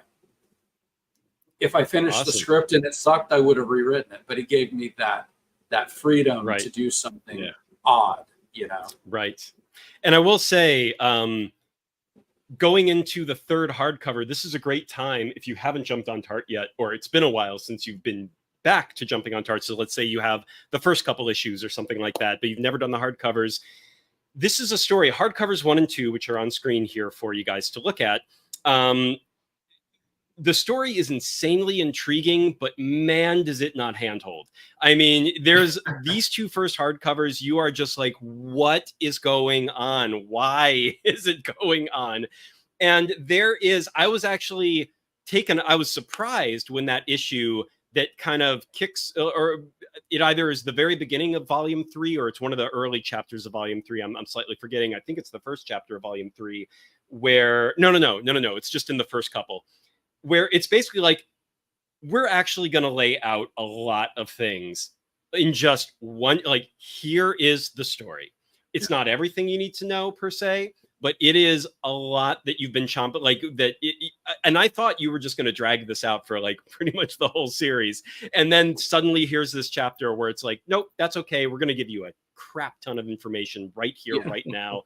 And so if this is this hardcover, the third hardcover, if you're one of those people that loves stories that don't necessarily handhold or spell everything out for you, but you're also not sure if you want to take a chance on something that's a little too not gonna like you're not sure what the story is or why you're actually reading it, like volume 3 is where you're gonna really get like at least one solid foot on the ground with the story. So this is the time to jump in on it. It really, and these first 3 volumes are roughly like half-ish the story, would you say? Yeah, that's 12 issues of about a 27 issue outline, so just about that. Just about. The funny thing is this was always it could have been the pilot issue as Charlie talked about, it could have been. Right. And I just felt like if it was, it would really push a lot of people away, because I don't like to grab a book and then just be told, well, 400 years ago this happened, and then 395 years ago this happened. But what you really need to know is 323, what we wanted to do is be like, volume 1, you get to know who Tart is.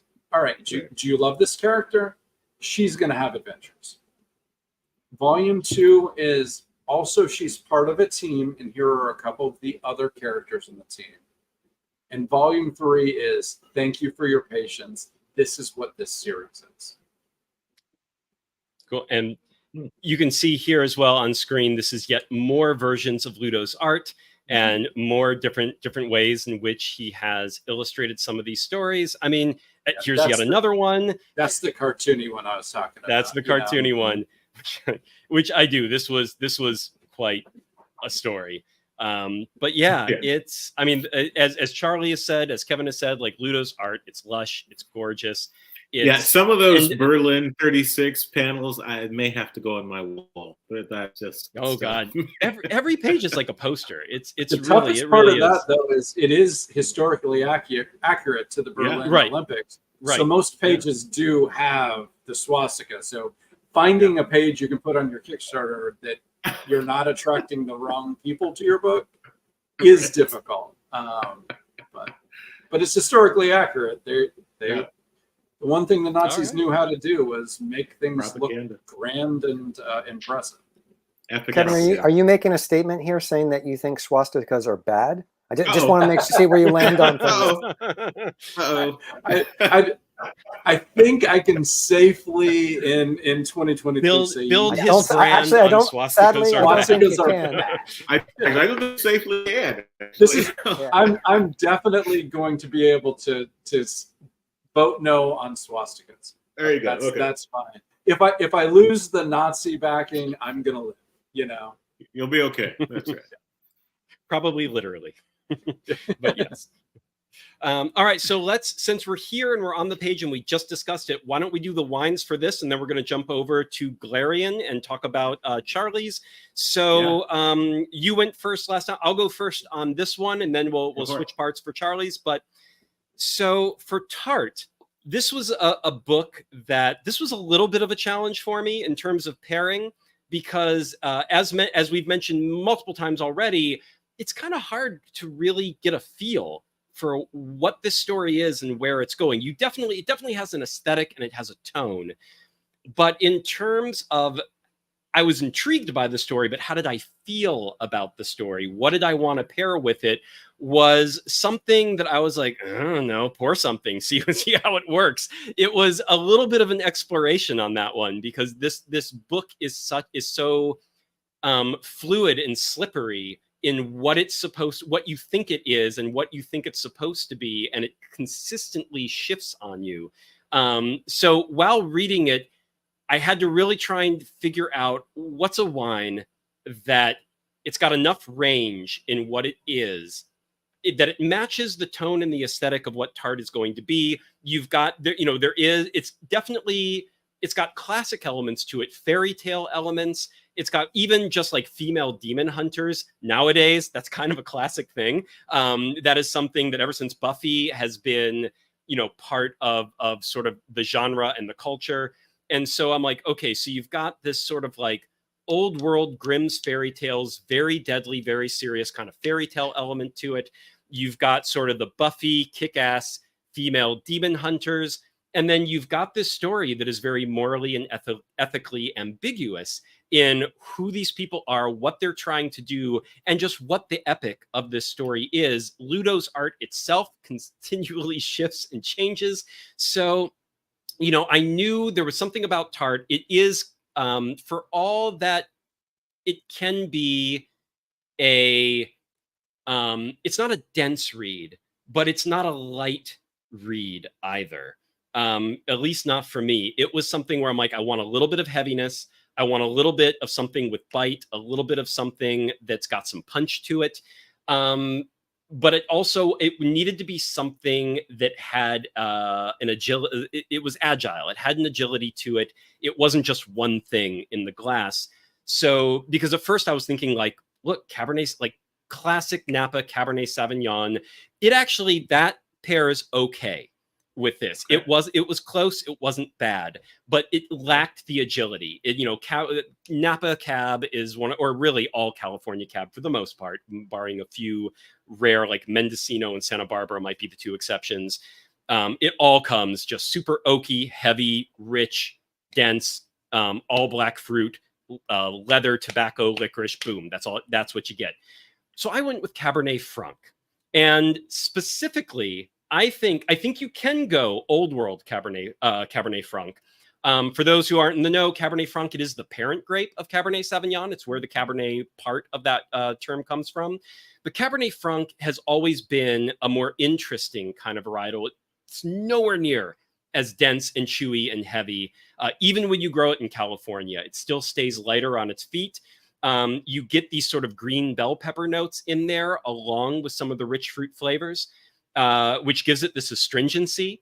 That can, when it's grown right, it balances gorgeously. I personally love Cabernet Franc over Cabernet Sauvignon. If I just had to make a blanket statement, I would always want the Cabernet Franc before I would want Cabernet Sauvignon, no matter what it was, no matter where it was grown, no matter who the maker was. I'm always going to take the risk on the Franc because it is just, there's usually more going on in that class. You get more florals than you get with Cabernet Sauvignon. You get a lot more, you'll get some violet in there. You'll get some rose scents. And then that green pepper and a lot black fruit, but also some, it borders a little on the red fruit as well. So you're not just getting blackberry and black plum, but you're also getting that like more tart, which it was not meant as a pun, but the moment that word came out of my mouth, I had to say it that way. But more tart, raspberry, and sort of red currant flavors that are in there as well. So this is right here. This is actually an old world French Cabernet Franc. It is a French grape originally, because I drank all of the California one, but this is a French one. The one that paired the best, though, this pairs well, but I did go, this is a Lake County. So this is a Cabernet Franc from California. It's called Hawk and Horse Vineyards. This was, when you grow it in California, it does get riper because we're a warmer climate. It is a little denser, nowhere near what Cabernet Sauvignon does in California, but it's still, I loved all the flavors that are traditional with Cabernet Franc, but still with a bit more weight and ripeness that comes with being California grown. So if you guys can find California Cabernet Franc, that is my pairing for Tart. And if you can't, Old World goes just almost as well. So go with Old World Cabernet Franc. Right. That's what I got. Dallas, over to you. All right, let's cue it up here. So in terms of Tart, the first thing we got to do is go back here and discuss. Here's my question. Why does in issue 10 the messenger look so much like a young John Travolta? By the way, not a complaint. I don't know. It's certainly not the person who I was told that maybe it might have been based on. I don't know. The messenger is supposed to be quite a striking figure, and I would say that, young Travolta is pretty darn striking. I thought David Bowie played a little bit more in how he was envisioned, but it was certainly just majestic and beautiful. And if you see the messenger, let's put it this way, it's not a big spoiler. The messenger is the angel of death. So when the four of us, hopefully many, many years ago, breathe our last breath, that person comes to grab us and take us to our reward or our punishment, it's going to be pretty dramatic, right? That's right. So we wanted to have a very dramatic look. So whatever his inspiration, the messenger is supposed to take up a page when you see it. Yeah, and he does. It's great imagery. And Travolta does too. So I'll take it. I love me some Travolta. He definitely does. So Tart. Now, I initially had an issue trying to coming to a sort of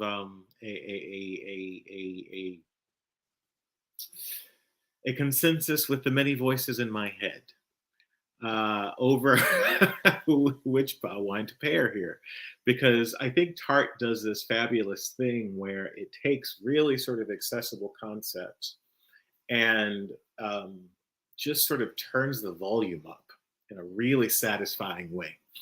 I remember being fascinated with strawberry shortcake and the strawberry shortcake sort of universe as a child. Yes, I forgot to mention how much this reminds me of strawberry shortcake. Yes. I remember being really fascinated with that that whole sort of world as a child, and you know, what this does is it just takes, like I said, those really sort of accessible kind of concepts and sort of like placeholders and creates these fabulous characters that really just do everything you would love for those sort of childhood characters to do and grow into. You want to, it's the sort of like celestial sort of demonic maturization of the strawberry shortcake world. I just made up a lot of words there, but go. That's a phrase. That's a phrase. What can I say? I'm a wordsmith. And I knew I wanted something that delivered lots of sort of bite, because your characters have great bite. They really, really do. Like Dave said, it isn't a dense read by any stretch of the imagination, but when you take the depth of the world of the imagery and sort of the themes and the backgrounds of the characters, it is fully realized and dense in sort of world building. But at the same time, really accessible, which makes it really fun and satisfying. And so I decided to go with a white, of course, a white that had some bite in terms of the lemon. There's lots of floral in this particular wine. It has a particular note that they refer to as high intensity in terms of the pineapple. So when you sit with a glass or two of this wine, it does change from glass to glass, just like Tart changes. The sort of world just kind of evolves and unfolds, for lack of a better term. It's very refreshing. It's very young. There's a sort of a medium acidity to it. Tart, in terms of the character, there are very few cases when I come across a character I'd say to myself, I really wish I had that person on speed dial. And I think Tart, in terms of the characters you've built, those characters are definitely characters I would love to have on speed dial, because they just sound like a good time all around, with all the drama and nonsense. So I chose a Portuguese Dao. Is the, I think Dave, you and I have discussed these guys a few times. It's the Evidência. This is the Vinho Branco white wine. It is a blend, which is part of the reason it just opens up so much and unfolds as as you drink. It's got the complexity you're looking for there with all the different things. Complexity. And yeah, like I said, I went through 2 or 3, and I settled on the Dow. This is the new bottle here. And if you guys are interested, Portuguese wine, this is a Portuguese, it's a Portuguese blend, white blend.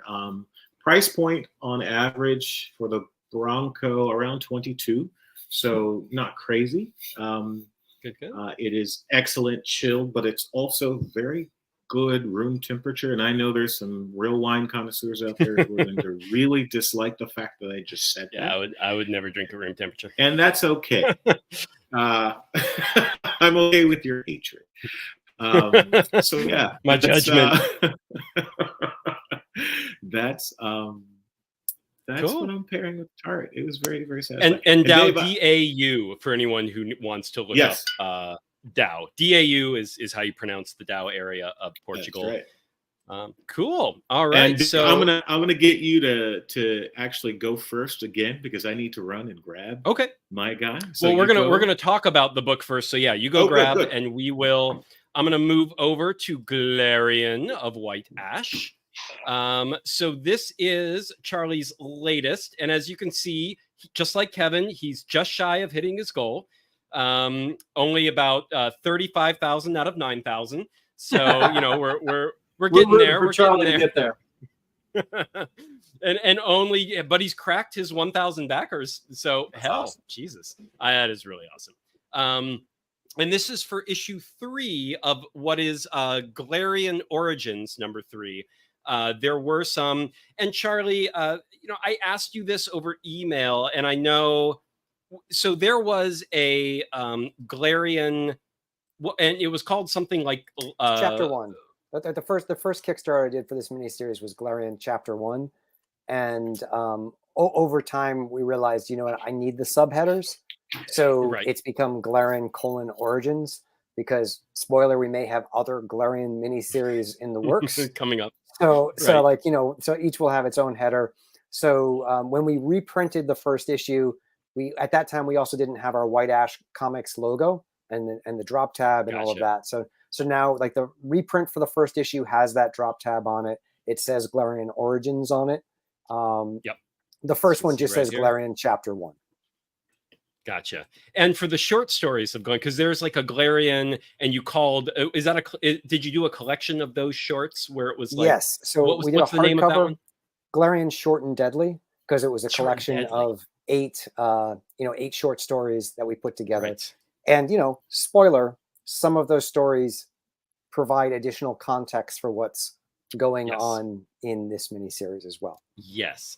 And I will say, one of the things I wanted to say about this miniseries, so having read White Ash and then the short stories of Glarien, the short stories are one of those things. They're the stories you, and I don't mean this in a negative way, but those stories you expect coming out of White Ash, and are like, right, these are how she met, because, you know, Glarien was the wife of one of the main characters in White Ash, Thane, if I'm remembering his name correctly.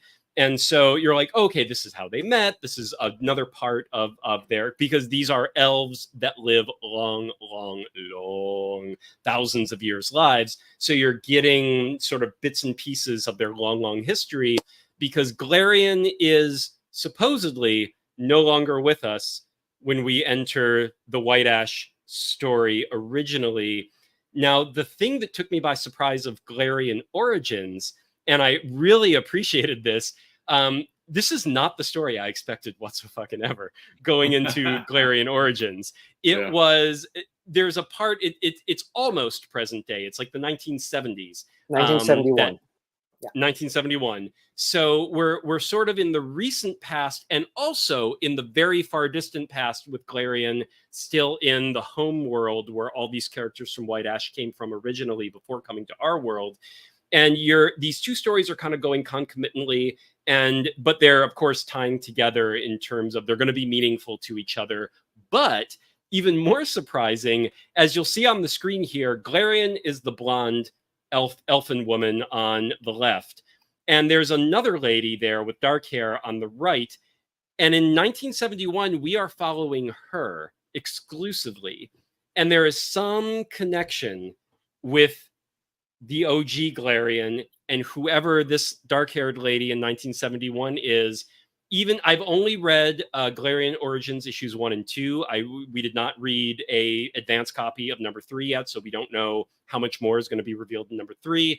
But we are right on the cusp of realizing that there is a very significant connection, almost an ultimate connection between the two characters. But we don't exactly know how that works or why yet, but from the first 2 issues. But all of this story took me by surprise in a pleasant way, because this was not the story I expected, and I have no idea exactly. I get how you're connecting the older story in the 1971 story with some of this, something like reincarnation, but maybe not quite.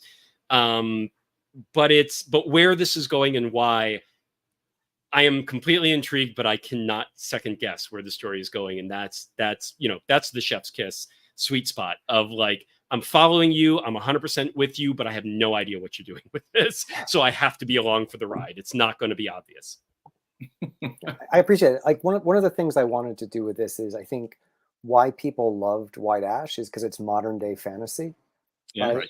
And it's more accessible.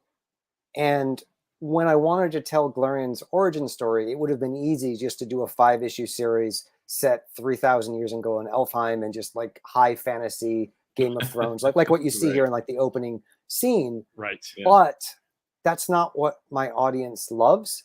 So for me, telling her origin story through the eyes of this young woman who's in 1970s New York, who doesn't know why she's having visions of being Glarien, but actually having a real narrative that ties the two of those together.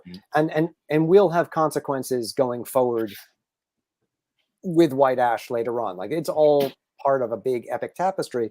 For me, was the more interesting way of going about it. And I think as a storyteller, those are the choices that hopefully make something lasting, because as you know, like a lot of these stories have been told before.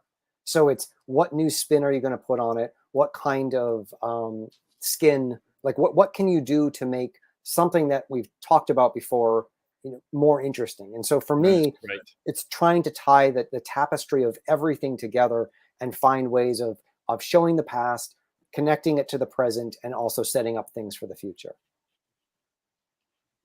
Yeah, you did well, for sure. And I mentioned this a little bit when I was talking about just white ash, but in Glarien, I feel like it's gotten even better, which is the dialogue and the pacing and whatnot, and how it feels. One, I think you're amazing at very organic sounding dialogue without necessarily being tortuous about it. Like, you don't go full like Bendis or Kevin Smith or something where it's like there's all this filler. To be organic, you have to have like these pages of no one actually saying anything. It's much more, but it still just flows and feels like a real conversation happening on the page. So that is, I think that's a strength of yours, if I had to zero in on something. But here's the art. And what's the artist's name on the Glarien Origin? So Romina Morinelli, she's an Italian artist. She does the line work, and she does the colors for the stuff that's set in Elfheim. Now, I brought in Finn Krem, the white ash colorist, to do the stuff in the 1970s, to tie it more to the world of white ash. So, so for me, I'm trying to visually connect the modern day stuff to what we have going on right now. And I think it provides a nice contrast between the two of them. One feels more ethereal and feels high fantasy, and the other has that grounded grittiness that that white ash gives us. Yes. Absolutely. All right. So are you ready to do your wine, Dallas, or do you still need me to go first? Let's go. Let's do it. Let's do it. All right. So starting with a couple of notes here on Glarien origins here. I just, first of all, love the sort of textured Can I quickly say the souvenir napkin? I really like that. I didn't notice that before. That's really cool. Designed by Tango, an incredible artist. Beautiful stuff. Up and coming. Yeah. Very cool stuff. Seriously, all the way around. So yeah, with Glarien origins, the antique nature of some of the imagery and the panels, and particularly the apartment scenes, really just beautiful work. Like, I just love the palette, just the art all around, fantastic. When I reading it, I kept getting that sort of Scott Bakula. What's the show? Quantum Leap. Quantum Leap. Thank you. Of course. I always forget the name of the show. Yep. The Quantum Leap thing, of course, which has always been and will always be one of my favorite shows, and just one of my favorite sort of concepts in general. And you're going to have to read my series, The Game, Dallas. It's very much done. A love letter to Quantum Leap. Oh yeah? Oh man. Yeah, I actually ran into Scott Bakula once when I first moved to LA in a cafe and a coffee shop, and I was just there. Just FYI, he's one of the guys who made me gay. I'm joking, but it was one of those early sort of like, Yes.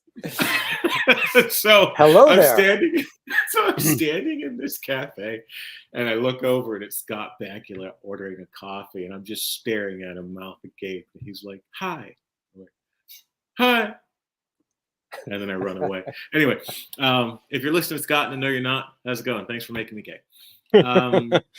So the moodiness of this piece is something that I definitely kind of responded to. Lots of internal struggle, lots of sort of the forlorn kind of love aspect. So I knew I was going to go with the red, not to mention the deep kind of bloody and aspect of the battles, and sort of that being a central theme through the piece. So I knew I wanted a deep red. Initially, I thought I was going to go Spanish or Italian, but and this is definitely one of Dave's babies, I decided to go California.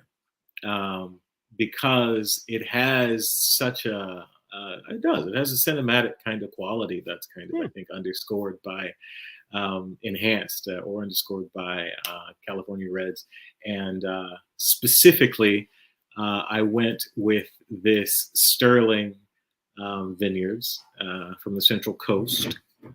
It is the Vintner's collection. It is a Pinot Noir. There you go.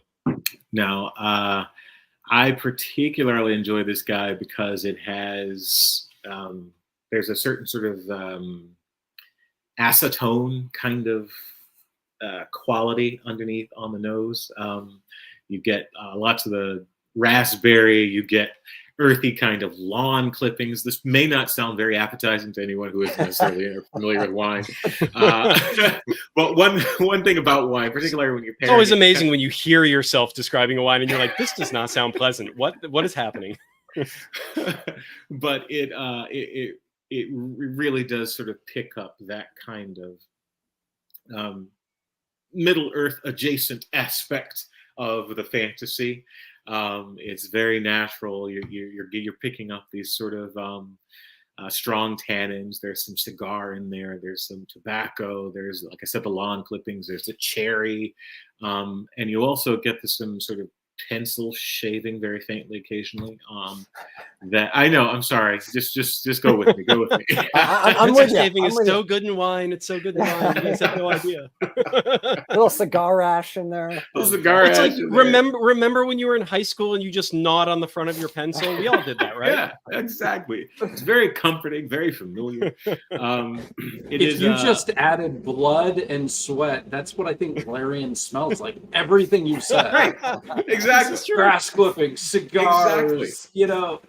And that's the route I take into pairings. Actually, that's the route I take into pairings. So yeah, it is very satisfying. I think what you've done here with Glarien Origins, and for me, honestly, like this was my sort of entree into the Glarien world, and I really enjoyed, starting here first. I have to say, before backtracking. So I think you've done a great job, and we also have to talk about this. Where is it? One of the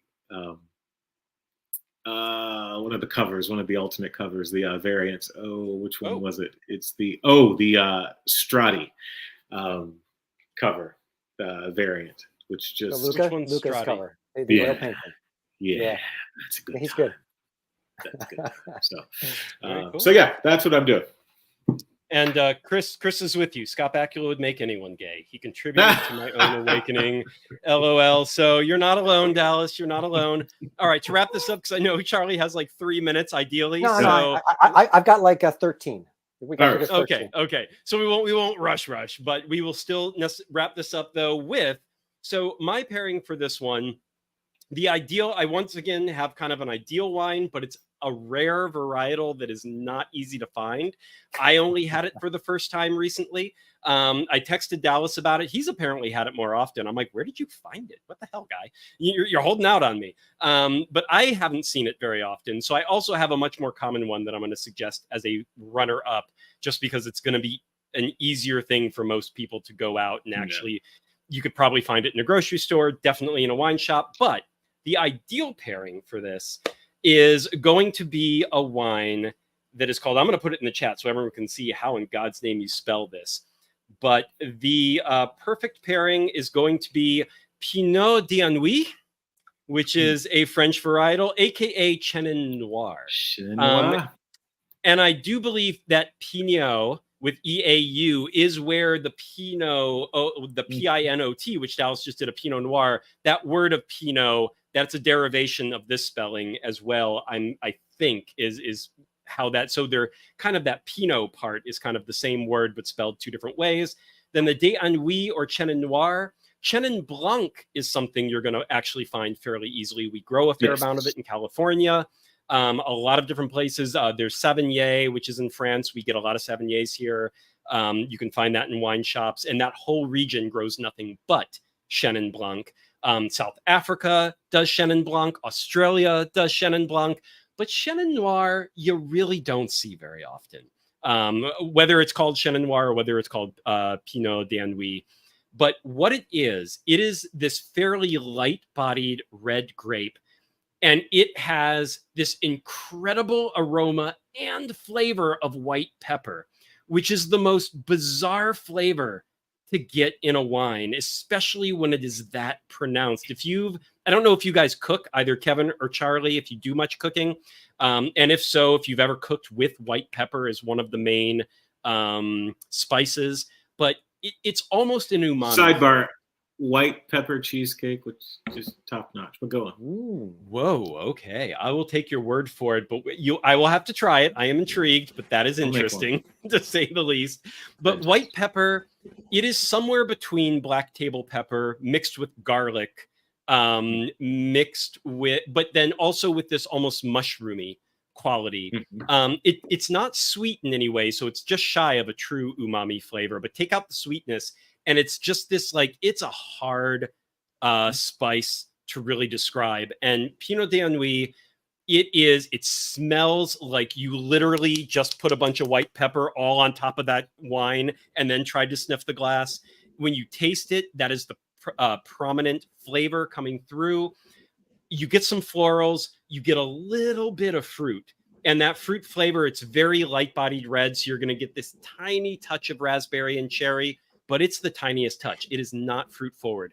And the reason that pairs with Glarien, and also I think with white ash as a whole, this is a kind of book where, similar to Tart, you have all these very classic elements that are involved in it. But it is, and unlike Tart, like Tart is more of your heavier read, even though it's less dense in text. And white ash is almost it's your lighter, more, what's the word I'm looking, not action packed. It is action packed in its way, but almost more, there's more like dynamism and it's more action oriented than something like Tart. And that gives it this lightness but then on top of that, I didn't really want just like a light fruit forward kind of a wine because that's too simple. And white ash, one thing that is so impressive about white ash and Glarien is the world building, what's underneath everything, how that is very slowly revealed in layers. These characters go back thousands of years. So the amount of playing with the reveals and what's held back and when things are given to you, Charlie does an incredible job of just deciding which chapters and which stories and which spin-offs are going to give you which tidbits. And it all just weaves itself into this beautiful whole while always never feeling heavy, never feeling like work to get through. It's not something where you're like, reading Lord of the Rings. I love Lord of the Rings, but that is not an easy read. It has never been an easy read. It never will be. It's not even really an easy watch when you watch, the TV show is fucking impenetrable if you're not really into that thing. Personally, I don't think. And the movies even are, something where I think Peter Jackson did as good of a job as anyone ever could. And I think it worked. Like almost everyone who watches those movies do get into them. But White Ash still, it's a gentler, it's more approachable and has a gentler entry point.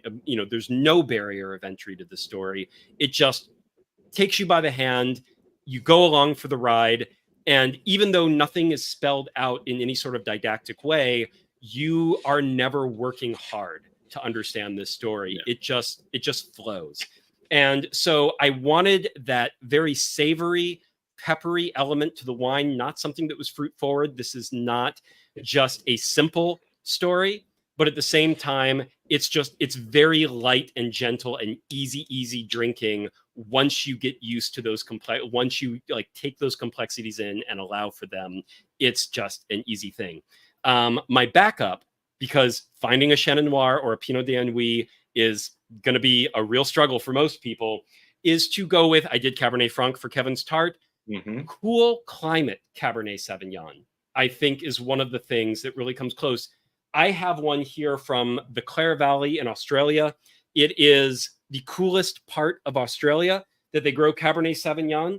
And this thing is you would never, if you're used to California Cabernet, you would never, if you drank this blind, I'd be shocked if most wine professionals would be like, this is Cabernet Sauvignon from Clare Valley. I'm sure they exist. But for me personally, I'd be like, I would never guess this is Cabernet Sauvignon. It's nothing like it. It's closer to the Chenin Noir. It's got that white pepper note. And then it's just all savoriness and florals. It's got just nothing but flower petals and spice. And then this little touch of like gently tanned leather. And again, the fruit is just really dialed down. There's not that much fruit in this in terms of flavor, just a little bit of gentle like cherry and blueberry notes, but it's so dialed back because of the cool climate that I would say go find a Clare Valley Australian Cabernet Sauvignon. Believe it or not, that's not hard to find. There's quite a bit out there, even though it's very specific. They grow a lot of it. And if you're going to do something that's more American-based, that's Cabernet Sauvignon, obviously go far up north. So do Oregon, do Washington, which are both really big established wine territories now. Do Cabernet Sauvignon from those areas. Or Mendocino is a place that tends to be a little bit cooler. And so all the wines, huh? All the wines. But don't do the inland California areas where it's desert and it's hot. That crap's not going to work. That just comes out in a totally different way. So those are my pairings for white ash. I do have one for Glarien, if you don't mind. I don't know if you can see it. Please. I found it at Whole Foods. It's called Viking Blood. Oh, Viking. It's a Nordic honey wine. Honey wine. I poured one out a while back. I'm taking time off of these drinks. That's why I don't have one with me. Yeah. It hits you right in the face. Yeah. From the first sip. Just like Glarien would. It is not subtle. It's like a mulled wine, right? Yeah, I think so. Yes. And then by the second glass, you're on your ass. It is super high in alcohol. It's not subtle. It grabs you by the throat and puts you where you want to be, just like Glarien. So when I knew we were going to do this, I'm like, I got to find out what that is. Viking Blood. I got it. Nice. You don't have to work. So is this your comic and pairing that you wanted to pimp today? No, where this is Glarien is the what? So Kevin, start us off. What? Or actually, let's let Charlie just in case. Yeah. Just in case. All right. So first of all, I'm just incredibly impressed. It's always nice when you listen to people talk who seem to know what they're talking about. And you both see and like really have a great love of wine, and I appreciate all the thought that went into what you did to try to pair these things, and so just know that it's incredibly appreciated, and also that how bad this will make me look in comparison. That's why I wanted Charlie to go first. He's running cover for me. So like the book I was reading recently that I've really been enjoying is I've got this Deadly Class omnibus. Beautiful. I don't know if you guys have read Deadly Class at all. I know all about it. I have not read it though yet. Wow. Okay, so it's the show is Remender, right? Yeah, and it's set in the 80s, and it's basically an assassin high school kind of like that. That's the real quick bad version of the story, but it's so well written. The art's incredible. The layouts are just like to die for on every page. The art, so I'll go over here. The art is so good. It's Craig Boyd, and it's just a beautiful book, and these volumes are really nice. And so if you haven't, like the TV show, like I said, they just did the first season. It's a completed series now, right? Deadly Class, or is it still going? Yeah. The Deadly Class, the comic is complete, which is really nice that he was able to kind of keep doing it after Sci-Fi only had one season, and the show is great. But it's set in the 80s, and that's kind of the aesthetic of it and the punk rockness of it. And so I was trying to think of a good pairing, and I couldn't come up with a good one. So I came up with the other one, which is I wanted to go with Tab, for the 80s. So, by the way, everyone, Tab came before Jolt. God damn it. It was the first. So anyway, this is my faux Tab because I couldn't actually find any Tab. So I made a thing of Tab, but the book is much better than my fake Tab. And if you love the 80s, if you love music, if you love great storytelling, it's well worth checking out that series. Deadly class. Oh, Definitely. I grew my mom drank Tab all through my childhood, so it was like it was a staple in the house. I used to, but of course I was never allowed to do more than a sip because it is like Jolt 2 times the caffeine. That's part of it. It was that strong. I didn't know that. Yes. Oh, yeah, it was causing heart attacks back in the day. Apparently. Right. Jolt was the one that marketed itself as that 2 times caffeine. Tab, it was sort of the, if you know, you know. We're not going to ban away Tab have fin in it at some point. Oh, that I don't know. It might have, like, as a weight, because it was Diet Tab. It was like the weight loss drug, right? Yeah. Oh yeah. Y'all put some serious thought into those wines. Thank you, CK. My Tart pick was way more generic, but yours is more fun in its way. Let's put it. I mean, Fireball. Come on. All right, I gotta go because I gotta go pick up my kids. Okay, Charlie. Thank you so much. Charlie, and everyone go back Kevin's book, Dallas. It was wonderful meeting you. And if you haven't, back Glarien and get that White Ash hardcover as an add-on. You want. Yes. There will be links below this video if you're seeing this later for both campaigns. So check it out there. Thank you so much, Charlie. All right, Kevin. All right. So now we got rid of the dead weight. Let's really do this. So I wanted to do, I had 2 ideas. And the first idea was going to, because I'm not drinking right now. I'm taking a little bit of time off. If you pull out a Zima, we're going to have problems. No Zimas. Right. Do they even make that anymore? I think they do. I don't know. So I was going to grab all these little fruity probiotic drinks, and I was just going to dump a bunch in. Nice. And I was going to call the drink probiotic blend. Yeah, for the Blazing Blade Frankenstein, which is on Kickstarter right now, that my buddy Clay Adams and Nick Byers are doing. But I couldn't find issue 1, so I was like, I can't find the comic in my stuff. So I was like, all right, I'll grab one that I do have and I can show. Dora Mitchell did a book called yes. Yes, I got the digital of that, but you got the physical, and it's gorgeous. It is such a unique. She's a cartoonist, so that the writer and the artist is the same person.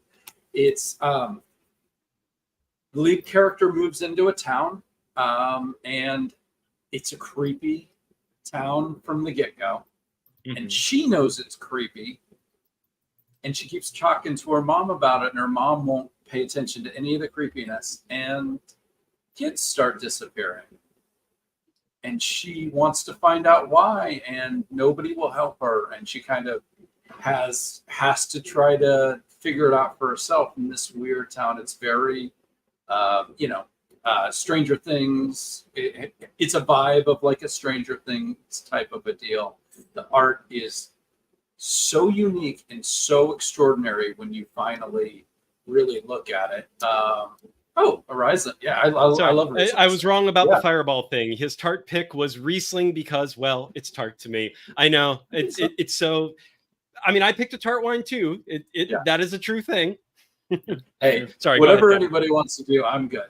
So I did want to say to Nine Crow, anyone can buy this at Inky Bee Studio on Etsy. She is selling both the hardcover and the soft cover there. So check that out. I'm going to leave that on screen, but keep going, Kevin. The hardcover is a beautiful book. Like, it's really, really put together, gorgeous. So I recommend going for the hardcover.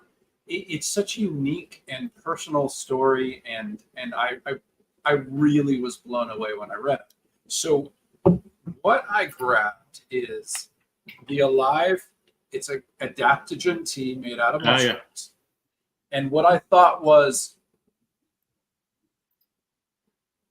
grab like a mushroom tea to get the earthiness and the almost compostable nature of the story, where kind of death has come down and it's all mixed up and it's a little dirty and it's a little creepy. Very nice. But it tastes great. So that's why I picked a root beer adaptogen tea to go with Nine.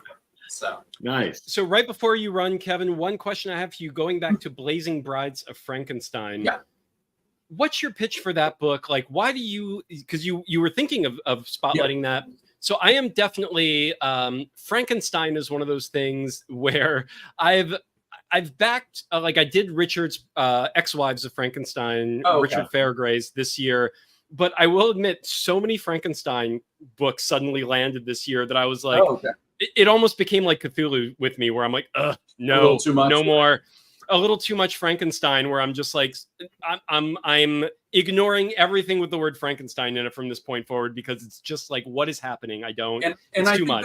That's totally fair. I think one thing that some people do, and I think it's smart on Kickstarter, is taking public domain that everybody knows about, and kind of there's a it works. Yeah. For most people, it's going to be the best thing, but for me personally, I hit that wall where I was just like, I can't see the word Frankenstein again and get excited. I just can't. It's just been too many times. The exciting thing to me is, well, I do like Frankenstein, but the Blazing World. So it's the Blazing Blade of Frankenstein. The Blazing World is one of the first fantasy worlds ever created. Clay Adams was telling me about it. I think it was in like the 1600s or the 1700s. This author wrote this portal fantasy where there's this hole in the North Pole.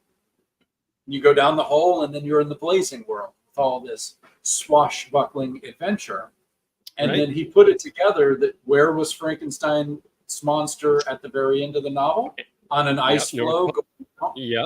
Thought, well, what if that is actually really good? And it's kind of like that swashbuckling adventure with the misunderstood monster, but in a whole new world where he doesn't have to deal with the fears of just the village people. He has to deal with a new world, and that's what kind of adventure. And I just love playing. So of course, of course. Yeah. All right, cool. I will have to give that a second look now, because that does sound exceptionally cool. And all right, well, there's a new artist on it. Mick Byers is taking over, and he's definitely got more of a Saturday afternoon cartoon feel to the adventure. I loved Kyle's art. Kyle's more traditional, like beautiful, and Mick's like fun and exciting. So really, it kind of hits both issues. Cool. Oh yeah, awesome. Check that out. Well, thank you so much, Kevin, for taking the time to do this today. Kevin, great to meet you, man. Yeah, and good to actually do a show with you rather than just play chess and Discord chat all day, every day. All of it. Let's do it all. all of it. All right, guys. And Tart still on Kickstarter. Volume 3 hardcover. All 3 volumes are available. The full digital catch-up is available. Don't forget Kevin's offer that you can pledge the digital catch-up. He will send you the first 3 issues right away. And if you're like, never mind, he will let you, then you cancel freely and la-di-da. And then there's nothing I can do about it. Nothing you can do about it. So awesome. So check that out. He's just shy of his goal, but he still has 15 days left. I know you're going to blow past it very quickly here. But good luck regardless on these final 15 days, and have a wonderful, I probably won't, I'm sure I'll talk to you online, but I won't see you before Halloween. So everyone have a wonderful, we'll see you again online for our Halloween. And one last plug for, of course, Glarien. And for Glarien and Charlie. Days to go, of course. They have 20 days to go. So check those guys out as well. In the meantime, absolutely. We will see you next time, guys. Thanks again, Kevin. Ciao, ciao. Take care, everybody. Thank you. Night, everybody. Dallas, it was very nice to meet you. You too, bud. Definitely. Absolutely. You're based in Florida, you said, right? Mm-hmm. I'm Fort Lauderdale, basically. Where are you? All right, in California. Yeah. Oh, you're out west. Yeah. That's right. That's the Scott Bakula story. I like that story. Yeah. You should have said hi, man.